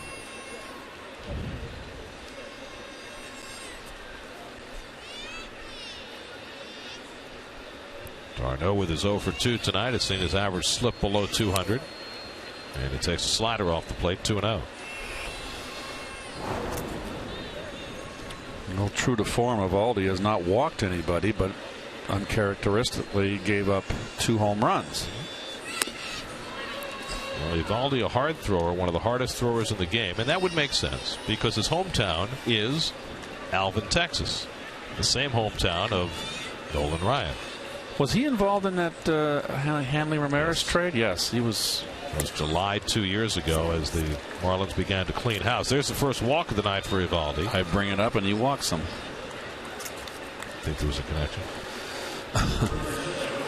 Yeah, remember 2 years ago the Marlins opened this ballpark and they loaded up. They thought they were primed for big things. Ozzie Guillen was their manager. They had Reyes. They had Hanley Ramirez. They had Stanton. They really felt as though they were a contender, and it was a disaster. They lost 92 games, and by mid-season they were cleaning house. And when they did and traded Hanley Ramirez to the Dodgers, Eovaldi was the key piece they got back. By the end of that year, they had cleaned just about everybody out. Reyes and Mark Burley, and went to Toronto. And the Marlins done a great job of accumulating young talent in their sell-offs, not for the first time. 1-1 to Quintanilla. Well, you look at how they acquired their rotation. Only 2 of them came up through the draft, and Kohler wasn't a big prospect. Certainly Jose Fernandez was expected to be a top of the rotation kind of guy coming out of high school. But the other 3 starters, Eovaldi, Henderson Alvarez, Jacob Turner, all came in trades. Quintanilla bluffing a bunt, takes a strike. 1-2. Interesting why Quintanilla would do that. No intention to bunt, and then you put yourself on a 1-2 hole. I don't get it. I can see doing it the first pitch, but not when it's now you're 1-2. You're in trouble. d'Arnaud at first and 1 out, and Quintanilla tries to hold and does. 2-2. John Nice on deck.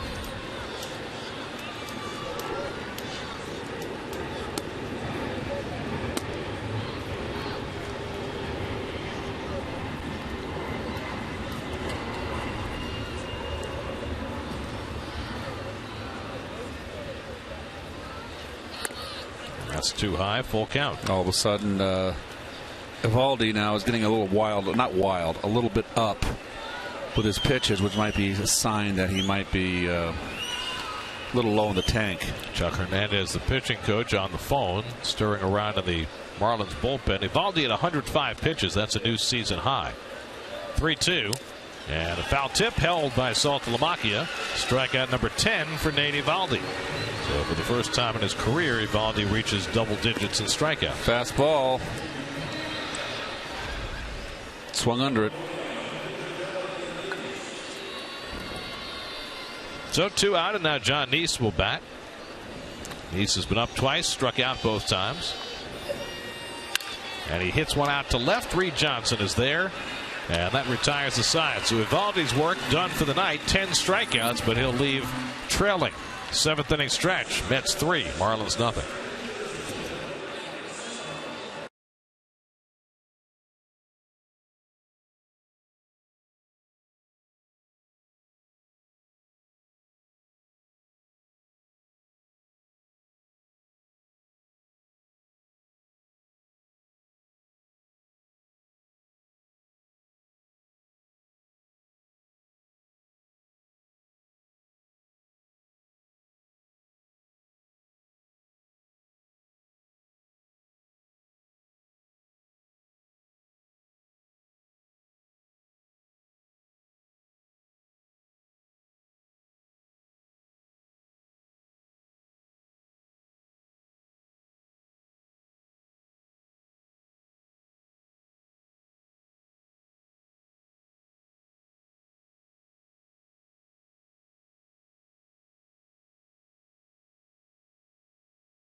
Jets and Giants NFL Draft Preview with up-to-the-minute news, predictions, and interviews at jetsblog.com and bigblueblitz.com, all part of the SNY.TV blog network. There are your city probables for the remainder of the series. Bartolo Colon trying to bounce back from an awful start in Colorado. Goes against Henderson Alvarez tomorrow night. Then Wednesday afternoon, Zach Wheeler against Tom Kohler. Hit hard up the middle. A base hit for Jeff Baker leading off in the bottom of the 7th. And you see Juan Lagares picking that ball up just into the game for defensive purposes. Moving over to right is Curtis Granderson as Bobby Abreu comes out of the game. So the Marlins have their first base hit since the 3rd inning as Baker leads off with just their 4th hit of the night against John Neese. And Reed Johnson will be the batter. Johnson has struck out and lined to right 0 for 2. High ball hitter here. Stays level. Keep the ball down.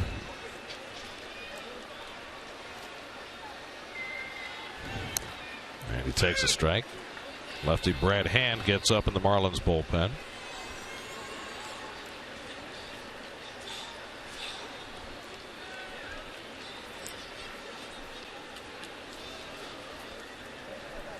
Baker not a base stealer. Duda holds him on. And Johnson grounds one. Foul. Wright makes the throw just in case, but the home plate umpire, Bill Miller, immediately called that ball foul. And properly so.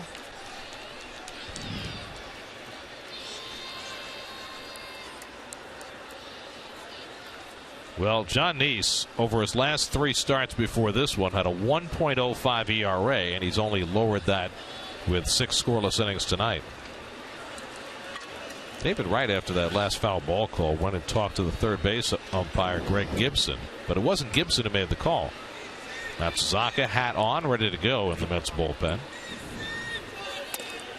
Just inside, 1-2. You have some knowledge about Matsuzaka? Oh, yes. Ronnie did text me about Daisuke's throwing. And he said that it's basically what he did in Japan when he was a starter. He threw early and often, and when he came over to the United States to pitch, he was discouraged because they feel that they can wear themselves out because it's a longer season. They pitch once every 5th day, where in Japan was it once every 7th? Right. And they tell him not to do that. So Ronnie's of the opinion that he's getting back to what he used to do, of throwing early and often. So thank you, Ronnie, for... Well, that's basically what Terry Collins had said about pitching Matsuzaka back-to-back days. He said he's going to throw every day anyway, so I might as well use him in a game if he's going to be getting up and getting ready. And Terry has not been shy about using Daisuke. Pitched 2 2/3 on Saturday night, was ready to go yesterday. Fouled off. Still 2-2 on Johnson. Number 8 hitter, Danny Echeverria on deck. Pitcher spot behind him. Strong night for Eovaldi with 10 strikeouts, a career high, but Marlins have not been able to touch John Neese. Well, this is going to probably be his last inning. 2-2. Lined over Murphy, base hit. Back-to-back base hits for the Marlins as Murph tries a deke that doesn't pay off. He loves doing that, doesn't he? Yeah, it doesn't really fool anybody. I mean, watch, the runner's got to freeze anyway because they don't know if Murph's going to catch the ball.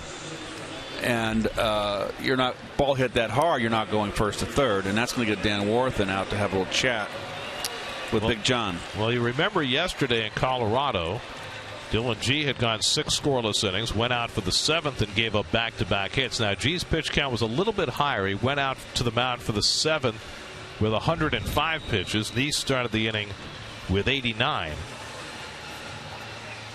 So Neese is going to get a little more rope here, even though his lead is smaller than G's was yesterday. And also, this is something that's Marcell Ozuna in the on-deck circle. It also gives the bullpen down there, Matsuzaka, a chance to get plenty of time to get loose.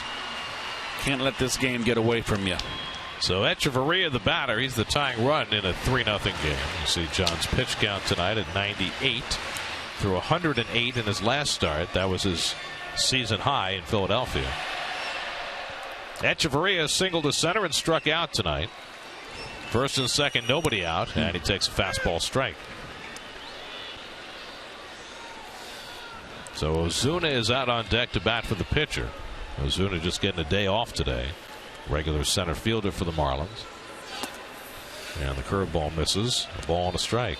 I just never liked taking the first ball fastball. They got a pitcher out there. This is a tight ball game. 3-0. 2 base hits. Nobody out. You take a first pitch fastball. Baker and Johnson, the base runners. Echeverria fouls off the curveball. 1-2. Pitcher's in a jam right now. You know, this can get away from him real quick. Don't let him get ahead of you with a fastball first pitch.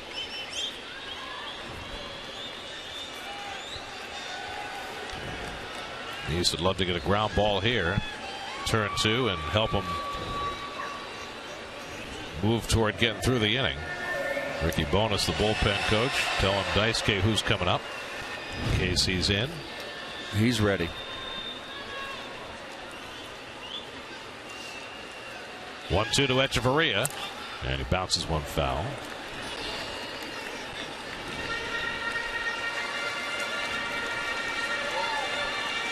I'd like to see John finish this inning.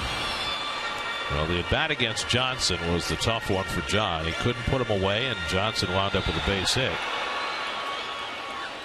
7 pitches deep in the at-bat. Now he's up over 100 pitches for the night. 1-2. Fouled away.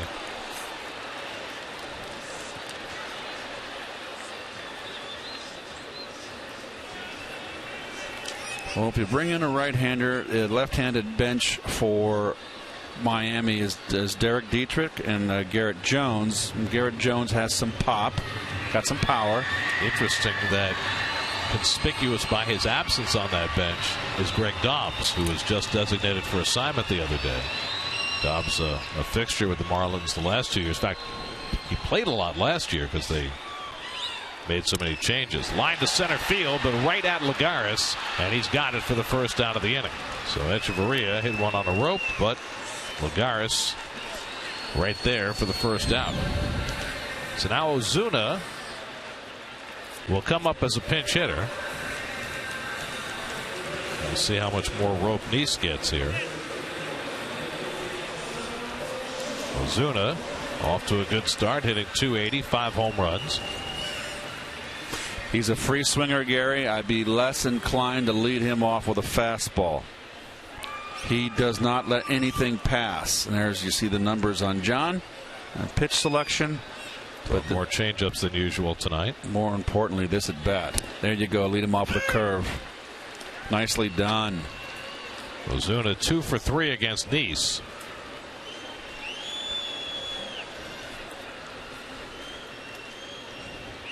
He's a dangerous hitter. He takes a rip.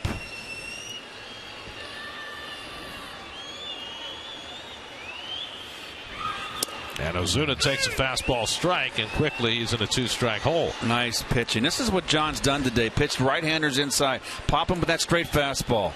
So beautiful. So interesting, because Ozuna, when he plays, is normally so aggressive. Normally pinch hitters tend to be more aggressive. Here he's pinch hitting, and he's taken the first 2 strikes. Well, that fastball in, that caught him by surprise. Now the 0-2, and he bounces the curveball. Ball on 2 strikes. Trying to get Ozuna to chase, which is something he'll do often. Christian Yelich, the on-deck batter. Each team now with 5 hits. Matsuzaka has already pitched a game out of the bullpen, ready to go if needed. 1-2. Ozuna grounds it to short. Should be 2. Quintanilla to Murphy, who makes the turn for the double play. 6-4-3 to get Nice through the 7th inning. The Marlins start the inning with back-to-back hits, but Nice gets out of it. 3-0 New York as we go to the 8th.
For the Marlins as we go to the 8th, Christian Yelich moves from center field to left field. Marcell Ozuna, who pinch hits, stays in center.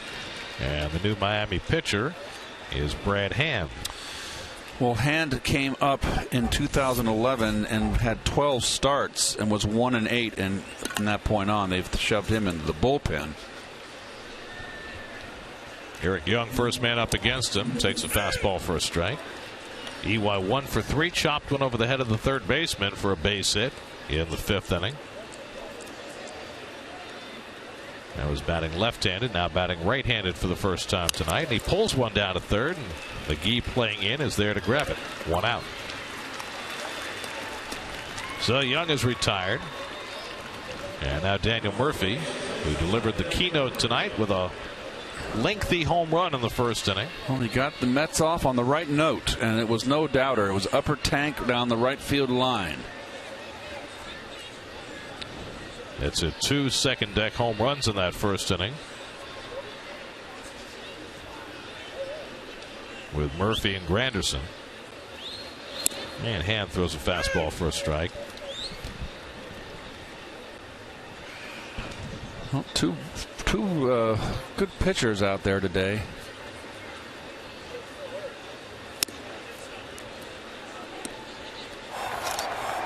Oh, this got the Mets on the board in the 1st. Upper tank, no doubt. And you saw the reaction of Aldi. He knew he made a boo-boo. First home run of the year for Murphy, who hadn't hit one since last September in Cincinnati. That's what John Neese did tonight. 7 scoreless after Dylan G threw 6 scoreless yesterday. So the Met bullpen, the Met starting staff, which had stumbled for 3 days in Colorado, has certainly found its footing the last 2 days. Well, John came in with this game with an ERA of 2.20, so he's got to be close to get it below 2. He is below 2 now. Jeez, that's sparkling. Murphy drives this one to deep right center. Back goes Stanton, and he gets it in front of the warning track. Boy, there is a lot of real estate out there. Second time Stanton's covered that ground tonight. Neese's ERA is now at 1.82. So he is up amongst the elite. Yes. Well, that's 4 straight starts now. He's given up 1 run or less, and that will do it for you. So John should be very, very happy with what transpired tonight. Yep. Here's Wright, 1 for 3, and he takes outside. You know, he doesn't have to play for another 5 days. It's a great job, he isn't can it? Go out and have whatever he wants to do. Doesn't have to play tomorrow. Just come to the ballpark and get his running in. Grounder toward the hole, backhanded by Echeverria. No chance to get right, not with that spike throw. And David has an infield hit, his 2nd hit of the night. David has been off and still manages to get his base hits. If he'd have had a howitzer, he was going to be safe. I believe I counted 4 hops. So now Granderson, another good night for Curtis. Hit a home run to right center in the 1st inning, single to right in the 4th, then struck out in the 6th against Evaldi, who struck out 10 tonight. Curtis has been involved in both scoring innings. A home run in the 1st behind Murph, and he got a big single after a leadoff double by Wright that advanced Wright to third base, and Wright scored on a sacrifice fly.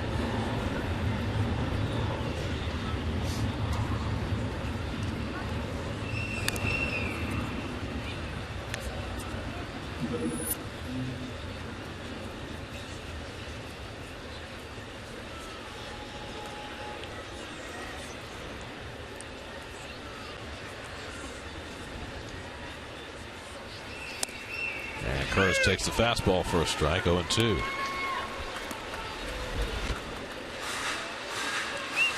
Hand's got good stuff. Just has never been consistent enough. Yep.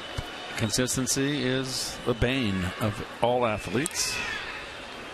Consistency would be a plus.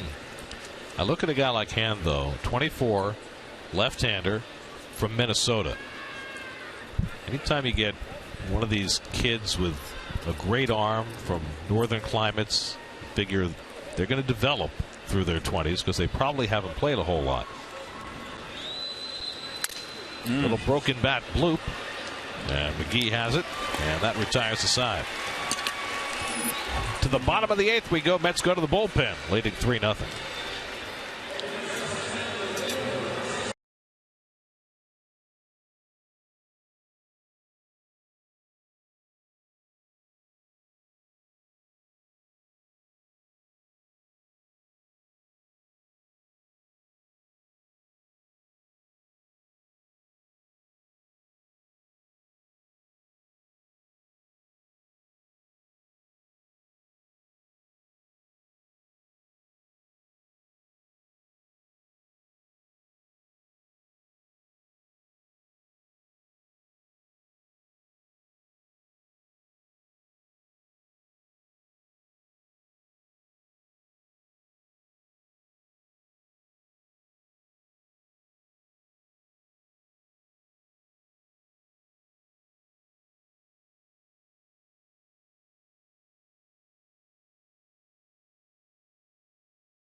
Your intended target after the game?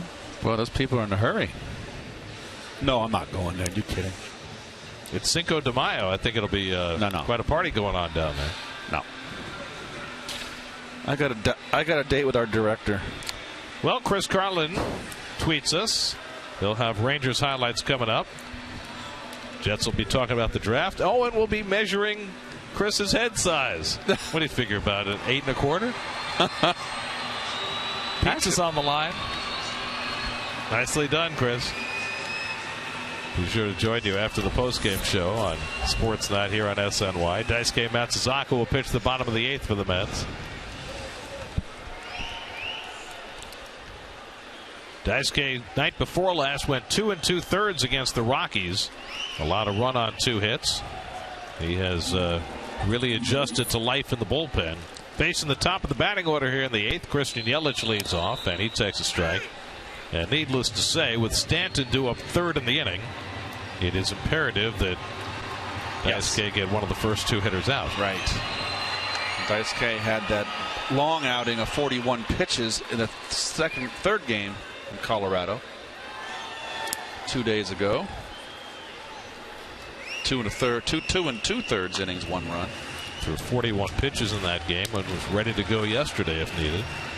Had Lucas on deck, Stanton behind him.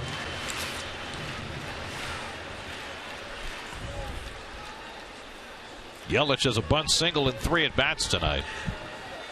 Quite a night for John Neese. 7 scoreless innings. Curveball misses badly. 2-1. John allowed 5 hits. He walked 1, struck out 6, lowered his season's ERA to 1.82, in line for his 3rd win of the year. 2-1 to the speedy Yelich.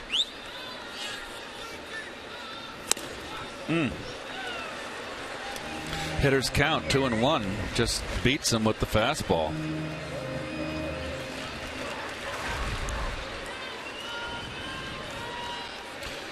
That's what happens when you drop that back shoulder. Get under that belt-high fastball. Darno moves outside, and Daisuke throws low and away. Full count. The Marlins have been mashing in their home ballpark, averaging 6.2 runs per game at home, but kept at bay for 7 innings by John Neese tonight.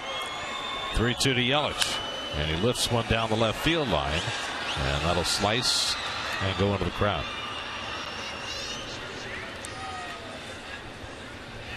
Long rain delay in Washington with the Nats up 2-0 in the 4th. Not an official game. Oh. To take a look at the old weather map here, Gara.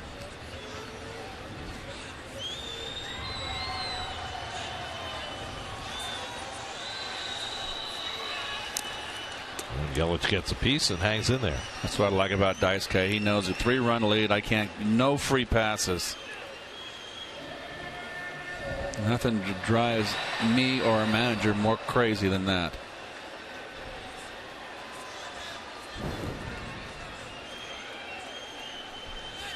Eighth pitch of the at-bat coming to Yelich. And he walked him. So Daisuke, very unhappy with himself, walks the leadoff hitter in the bottom of the 8th. And now this next at-bat becomes even more crucial with Ed Lucas coming up and Stanton behind him. Lucas 0 for 2 and a walk tonight. Taking a look down at his third base coach, Brett Butler. Certainly not a bunt situation. Maybe hit and run. We'll see. Oh, no, not down 3-0. Can't do anything. Scott Rice up in the Mets bullpen. He'll be for Saltalamacchia if that gets there. Or if Garrett Jones comes up to pinch hit. And Lucas lays off. Ball 1.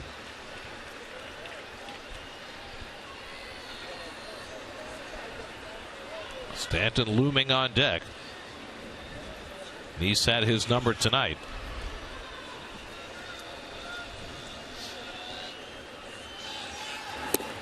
And now it's 2-0.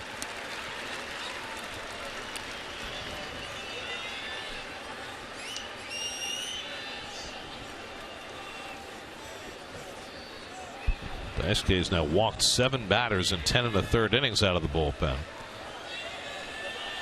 Big pitch to make here, behind in the count, 2-0. And he throws a strike, 2-1.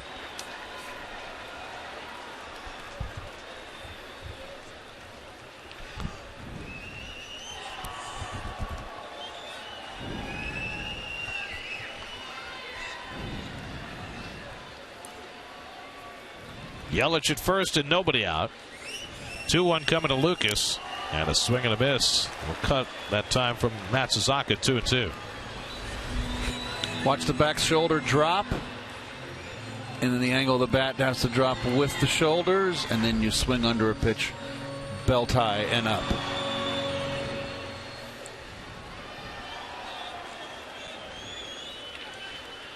Well, a series of signs there. So that's probably because of what the claims of our suspicions of the Atlanta Braves and Freddie Gonzalez that there were stealing signs. Terry Collins said before the game, we're not going to accuse anybody of anything, but we're going to use multiple signs. 2-2 coming. Broken back grounder, foul. And Lucas will have to go back for a new bat. And the Mets did this a few years ago in Philadelphia, if you'll remember. There was some question about the Phillies stealing signs. Remember, Nick Billmeyer got caught with the binoculars in the bullpen, and the Mets for several years used multiple signs every game they played in Philadelphia. Chicago, in '84, when they won, the Cubs won, and we finished second. They were very good at stealing signs when they were on base. You know, we got Larry Boa later. What was it, '88? We got Larry Boa in a trade late in the season. Oh. 2-2 to Lucas. Full count. Well, Daisuke really painted himself into a corner.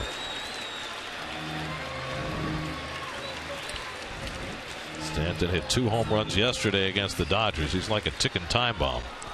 Oh, the runner's not going to be running here. They're down 3 runs. Can't give him a second free pass with the bomber coming up next. 3-2 coming to Lucas, and he walked him. Oh, boy. Back-to-back walks in front of Stanton. And Matsuzaka puts himself right into the frying pan. Well, this was Stanton's day yesterday against the Dodgers. Oh boy, see everything belts high and up. He's a hot belt high and up hitter. And there it is again. That second one was a laser beam off the Clevelander side. You cannot pitch him belt above the belt. I mean below the belt. I'm sorry, above the belt. Losing my mind. With those 2 home runs, he delivered the Bacardi to the Clevelander. Yes, he did. Well, this is not exactly what Matsuzaka intended, but now he's facing Stanton as the tying run in a 3-0 game.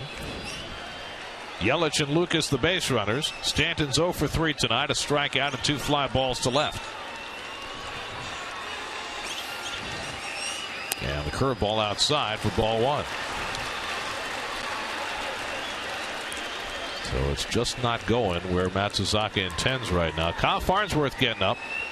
Farnsworth has been serving as the Mets closer, but he's up in the 8th inning tonight with Matsuzaka struggling. Darno moves inside. Oh. Stanton takes ball 2. Ouch. 2 straight walks and now a 2-0 count to the most dangerous bat in the National League.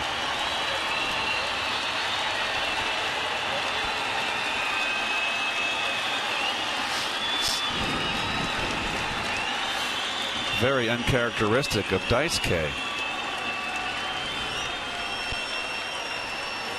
Again, Darno sets up inside. And this time he hits the glove, 2-1.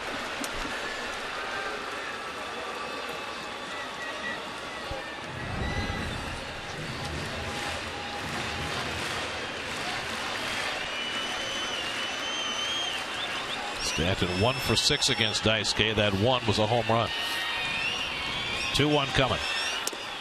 He missed inside with a slider. 3-1. He's trying to throw a little front door cutter. He's not throwing a straight fastball. That's a front door cutter. Now it's 3-1.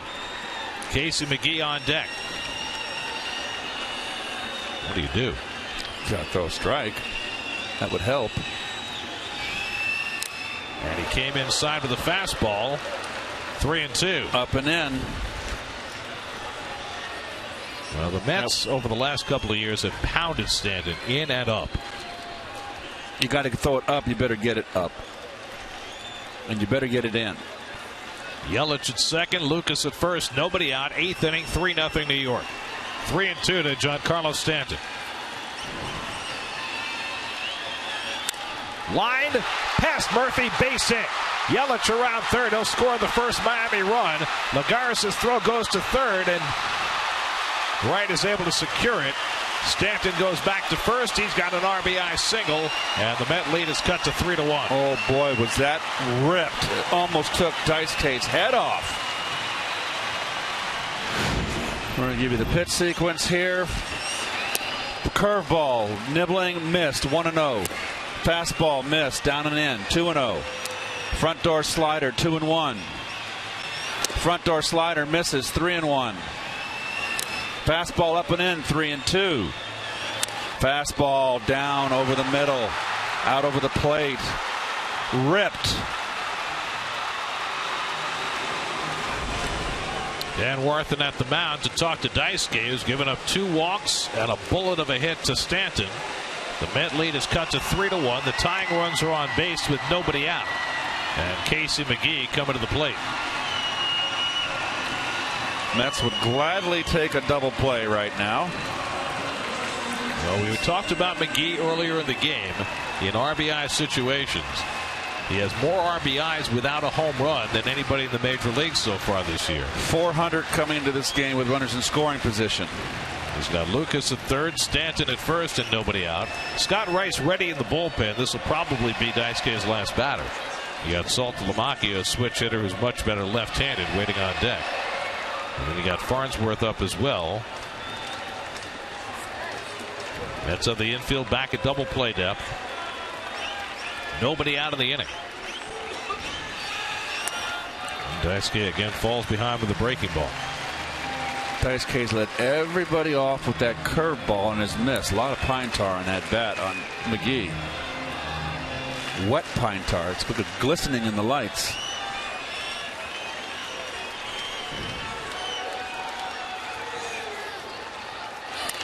McGee lifts one along the left field line. Right over near the railing. Not long enough arm. And fortunate that McGee swung at this pitch. It was ball 2.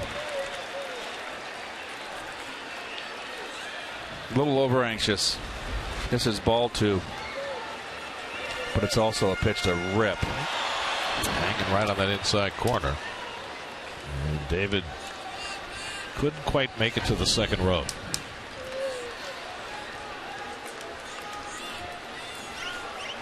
Lucas at third, Stanton the tying run at first with nobody out. 1-1 to McGee. Breaking ball lined to short, and it's booted by Quintanilla. Lucas scores, Stanton to second, 3-2 New York. Looks like a sure out, and Quintanilla just flubbed it.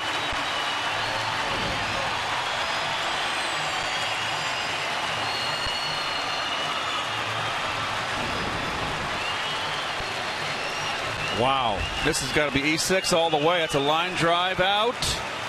Just didn't make the play. Hit the outside of his glove. Wow. Quintanilla normally so sure-handed, and he just missed it. So that digs the mess even deeper. 2 walks, a base hit, now an error. It's a 3-2 Met lead. The tying run is on second. The potential lead run is at first. And Saltalamacchia will step in, and Daisuke staying in to face him. Saltalamacchia 0 for 3, 3 fly ball outs. So the Mets will allow Saltalamacchia to bat from his better side, even with Rice ready in the bullpen.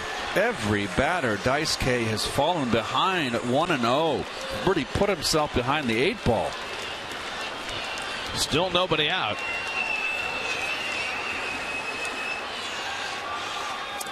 And now he's behind 2-0. He's trying to get a ground ball here, throwing that little sinker. Well, with the Marlins rallying here in the bottom of the 8th, their closer Steve Cishek is starting to get himself ready. Well, John Neese threw 7 scoreless innings, but that is dissolving in a hurry here in the 8th, with Daisuke still looking for his first out. 2-1 to Saltalamacchia. It's interesting. Daisuke gets behind. He doesn't throw a fastball. He throws that little cutter. It's a backdoor cutter here. Big home run cut right there from Saltalamacchia. Saltalamacchia hit a game-winning home run against the Mets in extra innings at Citi Field last week.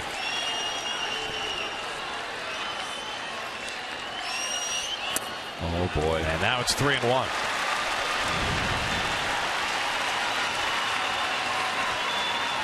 Jeff Baker is the on-deck batter.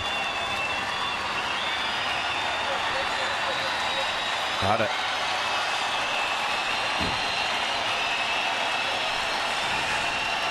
Now it's 3-1. And Saltalamacchia swings and drives one to the gap in right center. That's down, and it's going all the way near the warning track. Stanton scores the tying run. Stopping at third is McGee.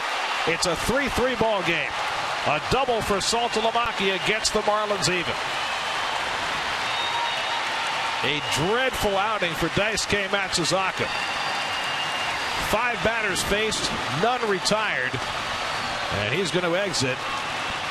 But all of John Neese's fine work undone in a span of 5 batters. Well, the culprit here, his demise, I should say, is falling behind in the count with every batter, and had to come in with a strike.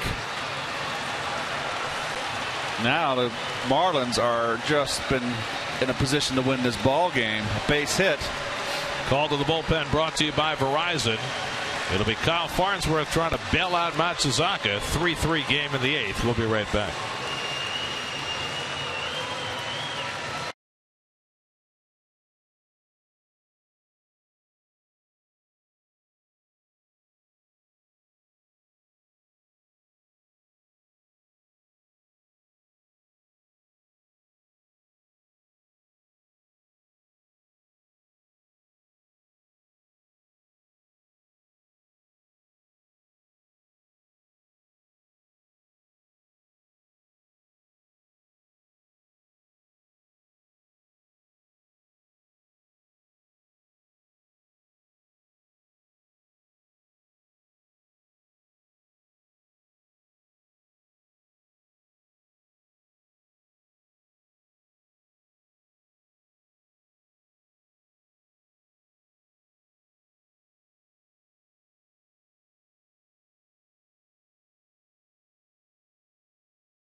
The one Daisuke Matsuzaka just turned in. Well, he's a veteran, and he knows that was couldn't find the plate. And Farnsworth has to come in here and try to pull a rabbit out of his hat. Second and third and nobody out. The Marlins have scored 3 times to tie the game. McGee the lead run at third, and Saltalamacchia at second. Jeff Baker the batter. He's 1 for 3. Garrett Jones out on deck to bat for the pitcher, and the Mets have Scott Rice ready to face him. So this might be a one-batter affair for Farnsworth, looking for a strikeout. And Baker takes a slider for a strike. Daisuke's outing, a walk to Yelich, a walk to Lucas, a bullet hit by Stanton to drive in a run, a line drive from McGee that Quintanilla flubbed for an error, and then Saltalamacchia a double to drive in the third run. Now Farnsworth trying to pick up the pieces. Baker lays off the slider, 1-1. Remember, Keith told you that yesterday Baker snapped a long 0-for against right-hand pitching with a game-winning hit. I thought maybe that Mike Redmond would pinch hit for him. He has 2 left-handers on the bench, Dietrich and Jones, as Gary mentioned. I guess he figured Baker succeeded in this spot against a righty yesterday. Darno has to knock it down to keep McGee at third, 2-1. Jose Valverde up alongside Rice, so you can see a scenario where Rice comes in to face Jones as the pinch hitter, and then you get Valverde to try and finish the inning. But first, Farnsworth has got to take care of Baker. 3 straight sliders, 2-1. Baker 0 for 2 in his career against Farnsworth. Infield up. Hit right at Murphy. The runners hold. Murphy bobbles but makes the play from a knee. And the Mets finally get the first out of the inning as McGee holds at third. Well, Murph's going to make sure he's not going to let that ball get by him. This really should be the second out of the inning. Infield in here, nobody out. You're not contact here. Make the ball go through. Line drive, make sure it goes through. Don't get doubled up. So now Garrett Jones announced the pinch hitter, and rather than bringing the lefty, they'll walk Jones intentionally, fill the empty base, and bring up Echeverria with the bases loaded. Rather than making several more pitching changes, that's the option for Terry Collins. So Jones, the regular first baseman, getting the night off tonight against the lefty. And how are you going to play your infield when that's the go-ahead run? Well, Echeverria is not slow, but he's not a speedster either. But he's tough to. He'll be tough to double up. A potential squeeze. Although I don't never like the squeeze with the bases loaded, where you can get the force out at home. Mm-hmm. Well, you got Echeverria up after Jones, and then Ozuna is in the 9 spot. And that was a good move by Mike Redmond to leave Ozuna in after he pinch hit. So we'll see how the Mets decide to play it. Murphy looking to the dugout for a little guidance right now as Echeverria makes his way to the plate. They can't be playing back. Maybe play halfway. Halfway. Let's see what they're doing here. And a second on a hard hit ball. Well, they're too deep right now. A slow roller is not going to get it done at the depth that Quintanilla certainly is at. He's backing up. McGee, Saltalamacchia, and Jones the base runners. Echeverria 1 for 3, and he's hit a couple of balls hard tonight. Lined out to center his last time up. So Farnsworth looking for a ground ball right at an infielder. Oh, there's the corner, the middle infielders. And Darno able to squirt that ball and keep it at least within hailing distance. And again, McGee has to hold at third. Well, this has been an inning right here where the Met bullpen, oh boy, that was not good fundies. The backhand there. Mets have had mostly Daisuke had the inability to throw first ball strike. And right now, go to hitting. You got 1-0. He's got to pour in a strike.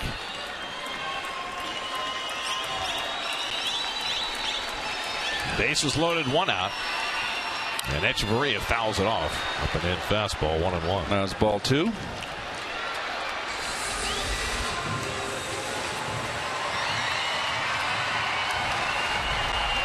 Echeverria 0 for 2 in his career against Farnsworth.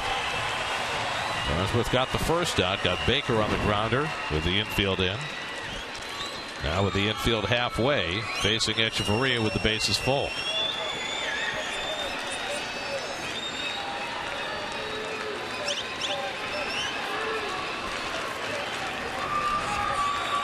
Big swing pitch here. 1-1.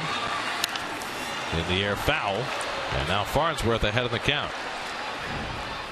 Just too loose a swing when all you need is a fly ball. It's just too loose a swing. You just need to be a little more compact. Maybe choke up. Just need a fly ball, not a big cut. And this is what has been lost in today's game on a lot of hitters. Echeverria trying to at least get McGee home with the lead run. Valverde and Rice ready. 1-2 coming from Farnsworth. Foul. Still 1-2.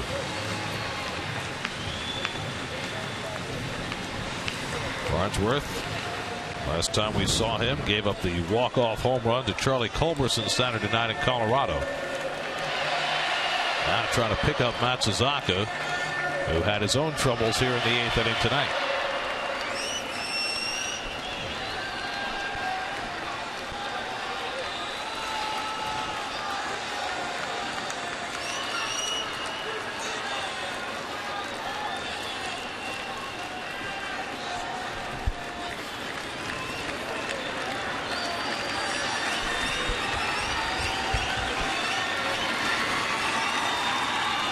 One and two to Echeverria. Good at the bite on the slider. 2-2.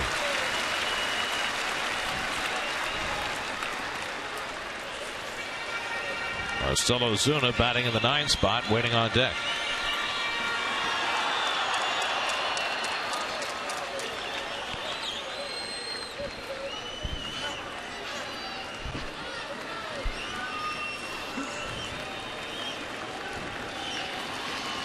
Pitchers have thrown 42 pitches in this inning and gotten only 1 out. 2-2 coming. Strike 3 call. Echeverria must have been looking for another slider. He gets the fastball, and that's a huge second out for Kyle Farnsworth. Well, I see this so much today. You cannot look for a breaking ball with 2 strikes. Perfect pitch by Farnsworth, knees in black. Beautifully done. So now he's got 1 more hill to climb as Ozuna comes up with the bases loaded and 2 out. Ozuna came up as a pinch hitter in the 7th and grounded into an inning-ending double play to get Nice through that inning. And now Farnsworth needs to get him to send this game to the 9th tie.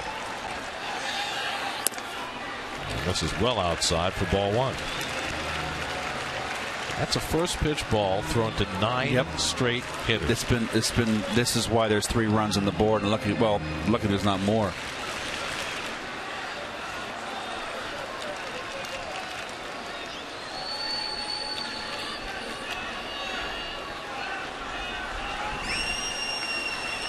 One and 0 to Ozuna, and letter high strike. 1-1.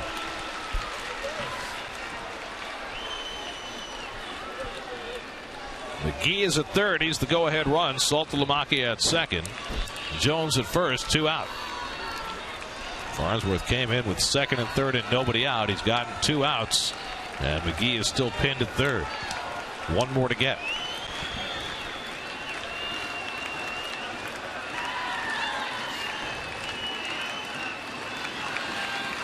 Ozuna takes on the outside corner, and he is upset with Bill Miller, the home plate umpire. That's a strike. Well, maybe not. Too close. Oh, well, you saw the framing of d'Arnaud there. He brought it back in. He might have an argument, but you know what? What a crucial call, though. Yep. Instead of 2-1, it's 1-2. 1-1 is always the swing pitch in the at bat. It's critical. So now Farnsworth in the driver's seat. 1-2 to Ozuna. Off the corner. 2-2.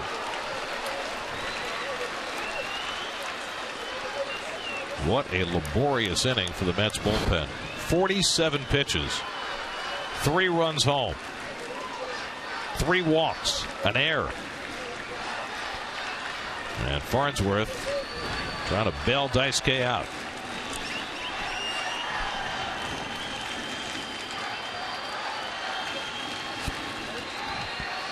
And Darno's going to go out for a visit.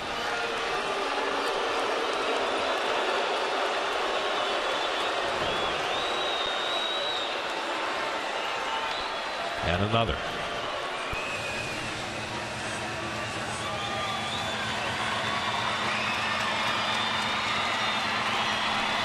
McGee's been standing at third base for about 10 minutes.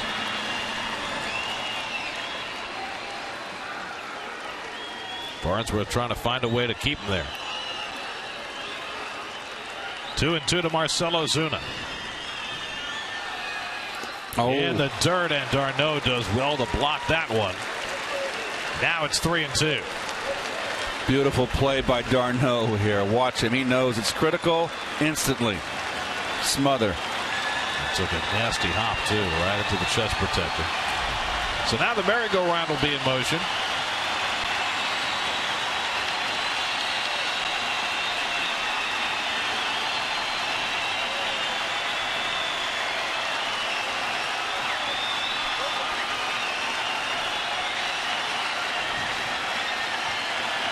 Three runners get set to go. Bounce to right. Side retired. What an escape job by Kyle Farnsworth. Picking up for Daisuke Matsuzaka. He came in with second and third and nobody out, and the Marlins are unable to take the lead. They get 3, and we're tied up going to the 9th.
And what Kyle Farnsworth was able to accomplish. Very nice. Pick me up. That's what that's called. Now the Marlins go to their closer, Steve Cishek. Tie game, 9th inning. Here's your Honda drive around the majors. It's now 4-3 Cardinals as Ramiro Pena just hit a home run. That game's at the bottom of the 7th as the Braves look to snap a 6-game losing streak. Jay Happ against his old team. 5 good innings as the Blue Jays lead the Phillies. And they're in the 9th now with Max Scherzer and the Tigers in front of Detroit 2-0. Juan Lagares leads off against Cishek. Well, this has been a guy the Mets have always treated roughly. They broke his streak of consecutive saves in New York, I believe, right, Garrett? Yep. Lagares chases the slider from Cishek, 1-1. First at bat of the night for Lagares, who came in for defense in the 7th inning. Juan had a great series in Colorado, going 8 for 20. He's got a 13-game hitting streak on the line here. And he takes a fastball off the plate, 2-1. Interesting splits on Cishek. You'd think he would be so wicked against right-handers, but they're hitting .400 against him this year. Lefties only 4 for 26. It's been odd. Duda on deck, d'Arnaud behind him. 3-3 in the 9th. And Lagares bloops one, and the second baseman Lucas goes back to get it. 1 out. Cishek had the day off yesterday. A.J. Ramos tried to close for the Marlins, blew a lead in the 9th, but they pulled it out in the bottom of the 9th. Cishek had worked 3 straight days before that. What a terrific job of relief by Kyle Farnsworth. Well, came in with 2nd and 3rd and nobody out, and the game tied, and kept the Marlins from taking the lead. Here's Duda. Lucas 0 for 3 tonight, 2 strikeouts and a fly ball to right.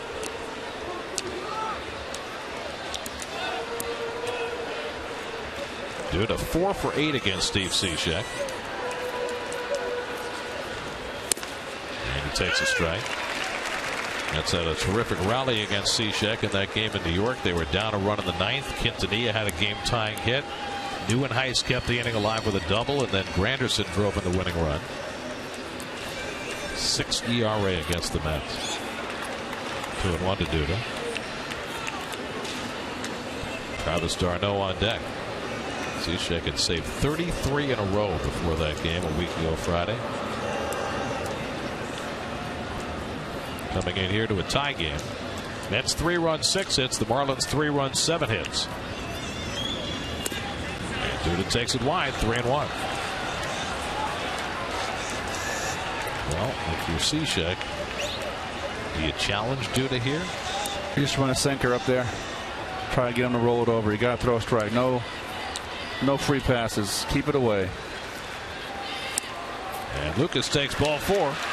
So Lucas, who drew 3 walks in yesterday's game in Colorado, gets aboard with a 1-out walk in the 9th. And now Travis d'Arnaud will be coming up. d'Arnaud has struck out twice and walked 0 for 2. So both starters are no longer in the decision mode. Eovaldi went 7, allowed 3 runs, 5 hits, struck out 10. Nice was magnificent, 7 innings, 5 hits, no runs, a walk, and 6 strikeouts. Gonzalez Herman up in the Mets bullpen with the pitcher's spot 2 batters away. d'Arnaud at the plate, Quintanilla on deck, and Travis swings at a high slider, 0-1.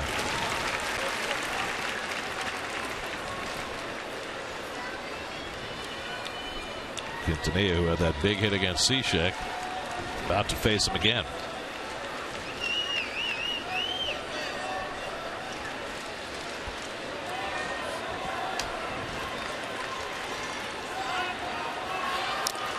d'Arnaud foul tips the fastball, and it's 0-2. Slider away, sinker down and in. Not meant to be down and in, but that gets under a bat. A very tough pitch to hit. That was right out of the Kent Tekulve book. Scott Rice up alongside Gonzalez Herman in the Mets bullpen.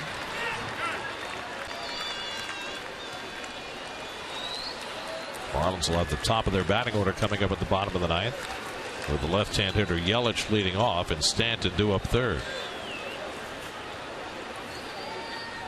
0-2 to d'Arnaud. And Travis lays off 1-2.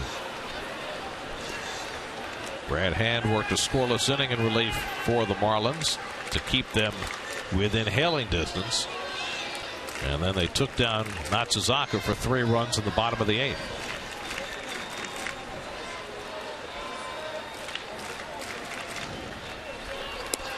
The slider that just misses. 2 balls, 2 strikes. Good eye. Tough pitch to lay off. with 2 strikes.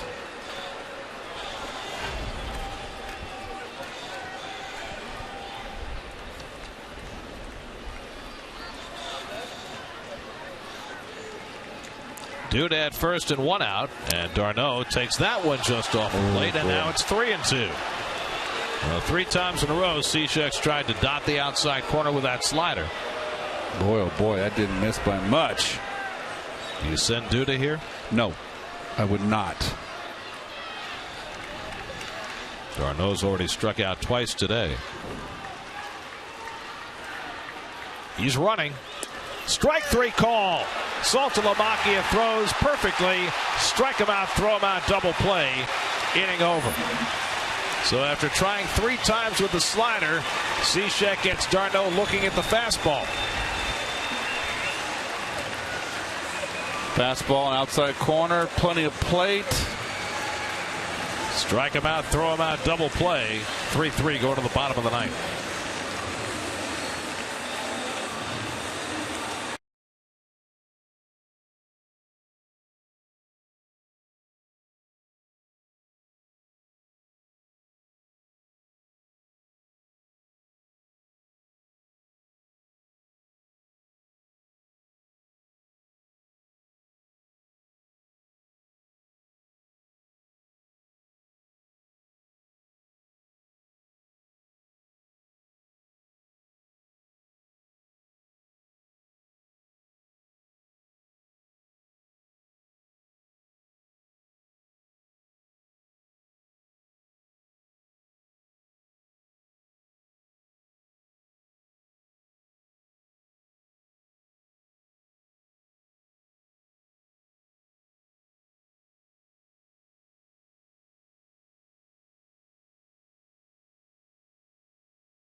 Friday, when the Mets take on the Phillies at 7:10 p.m. All fans in attendance will receive a Curtis Granderson t-shirt courtesy of Las Vegas Tourism.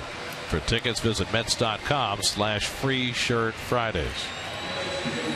Time for the AT&T fan photo of the game. And it's from Amber Nicole in her Born to Believe shirt. Quite lovely. I like that Born to Believe. Double switch for the Mets. New battery. Anthony Recker will catch and bat 9th. And Scott Rice will pitch and hit 7th. 3rd straight day that Rice has been in. Faced 1 batter yesterday. Got Charlie Blackmon to fly out to end the 7th. They'll face the top of the batting order in the bottom of the 9th in a 3-3 game. Christian Yelich to lead off. Yelich 1 for 3 and a walk. And he goes after the first pitch sinker, 0-1. Yelich got the whole thing started for the Marlins in the 8th inning. Fouled off a couple of tough pitches and then walked against Daisuke Matsuzaka. Lucas followed with a walk, and Daisuke's difficult inning was well underway. Farnsworth bailed him out, and now Rice trying to send it on to extra innings. The ball and a strike to Yelich. Carter Capps is up in the Marlins bullpen. Hard throwing right-hander. Marlins have a right-hand hitter on deck in Lucas, and then another in Giancarlo Stanton. We'll see if this is Rice's only batter. So one left-handed bat left in the dugout for Mike Redmond. Ground ball up the middle, and Yelich has a leadoff hit. Nice hitting. Second hit of the night for Yelich. And the winning run aboard with nobody out.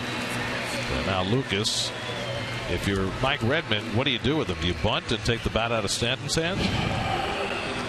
Or do you bunt anyway and leave it to Casey McGee? You bunt, I think, and if they walk Stanton, you got McGee and Saltalamacchia. You got your big bombers. Here comes Terry Collins. He's got right-hander ready in the bullpen.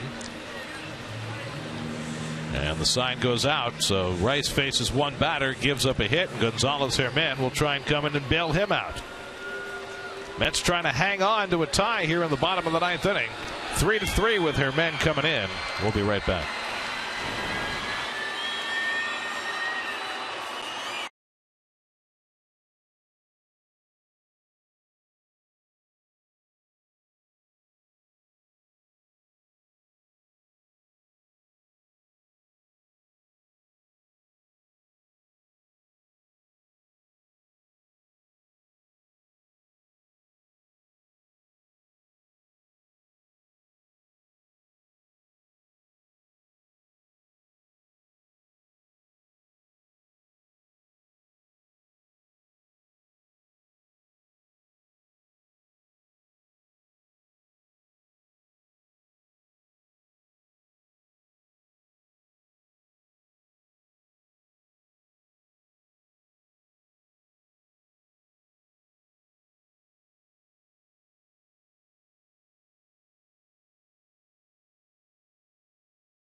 Gonzalez has not pitched since the first game of this road trip in Denver, and he went 2 innings and nice innings, very nicely done, 28 pitches, so he's ready to roll. He's been good. I like him. First game of your road trip in Denver. Yes. We started in Philly. That's right. I forgot. I miss Philly. Thank goodness for that weather and the rain. Well, John Neese pitched even better tonight than he did in Philly, but all he gets is 7 scoreless innings and a handshake. And now Gonzalez Herman trying to hang on here in the bottom of the ninth. Ed Lucas, the batter. And let's see if he's asked to bunt or not with Stanton on deck. Well, David is back. He's coming in.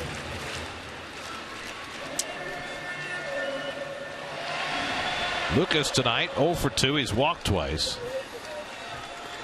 I just don't think a hit and run would be in order. I think you just get your bombers up. Yep.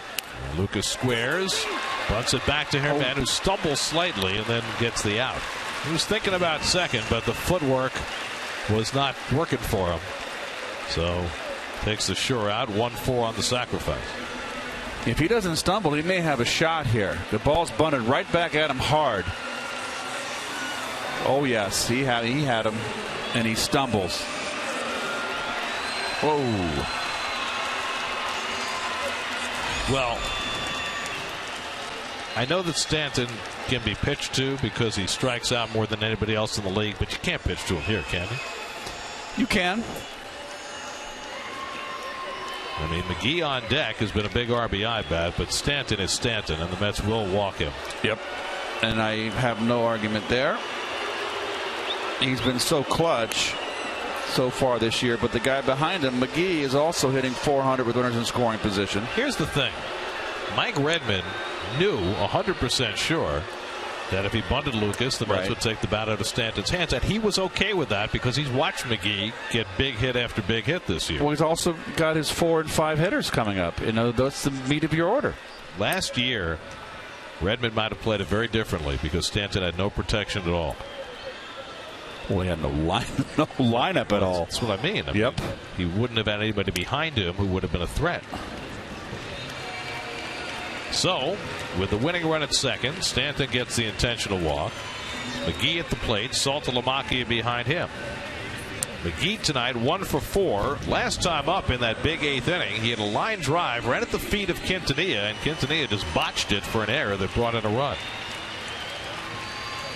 It was Stanton's 8th intentional walk, which is more than he had all of last year. He leads the National League in that, as well as home runs, RBIs, strikeouts. D'Arnaud wants to make sure the infielders, Recker wants to make sure that everybody knows what's up on the infield.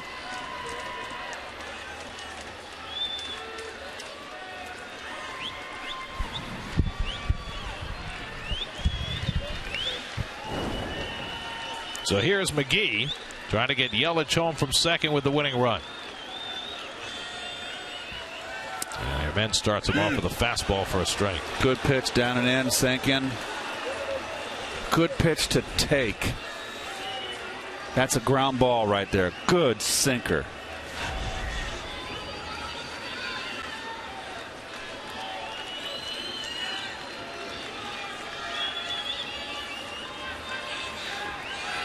And McGee fouls it off, and it's 0-2. High change here. Oh, it was a slider. He just hung it. He got him out in front. Got away with one. We won't see another one. Yelich and Stanton, the base runners, with one out.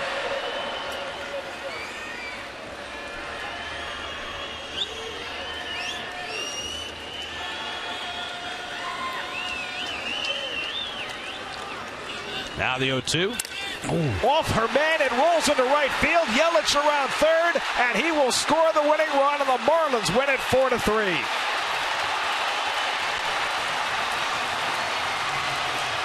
Casey McGee with the big hit, banking it off Gonzalez Herman to bring the winning run home, and the Marlins win in walk-off fashion for the second straight day.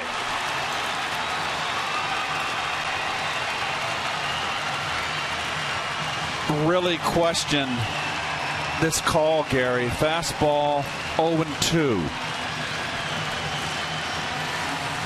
And Herman threw it right down the pipe.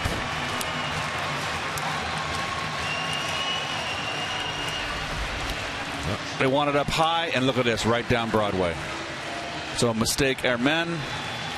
They want it up out in his eyes to get the strikeout. Didn't execute the pitch. Goes off his leg for the game-winning hit. Yelich able to easily race home from second with the winning run.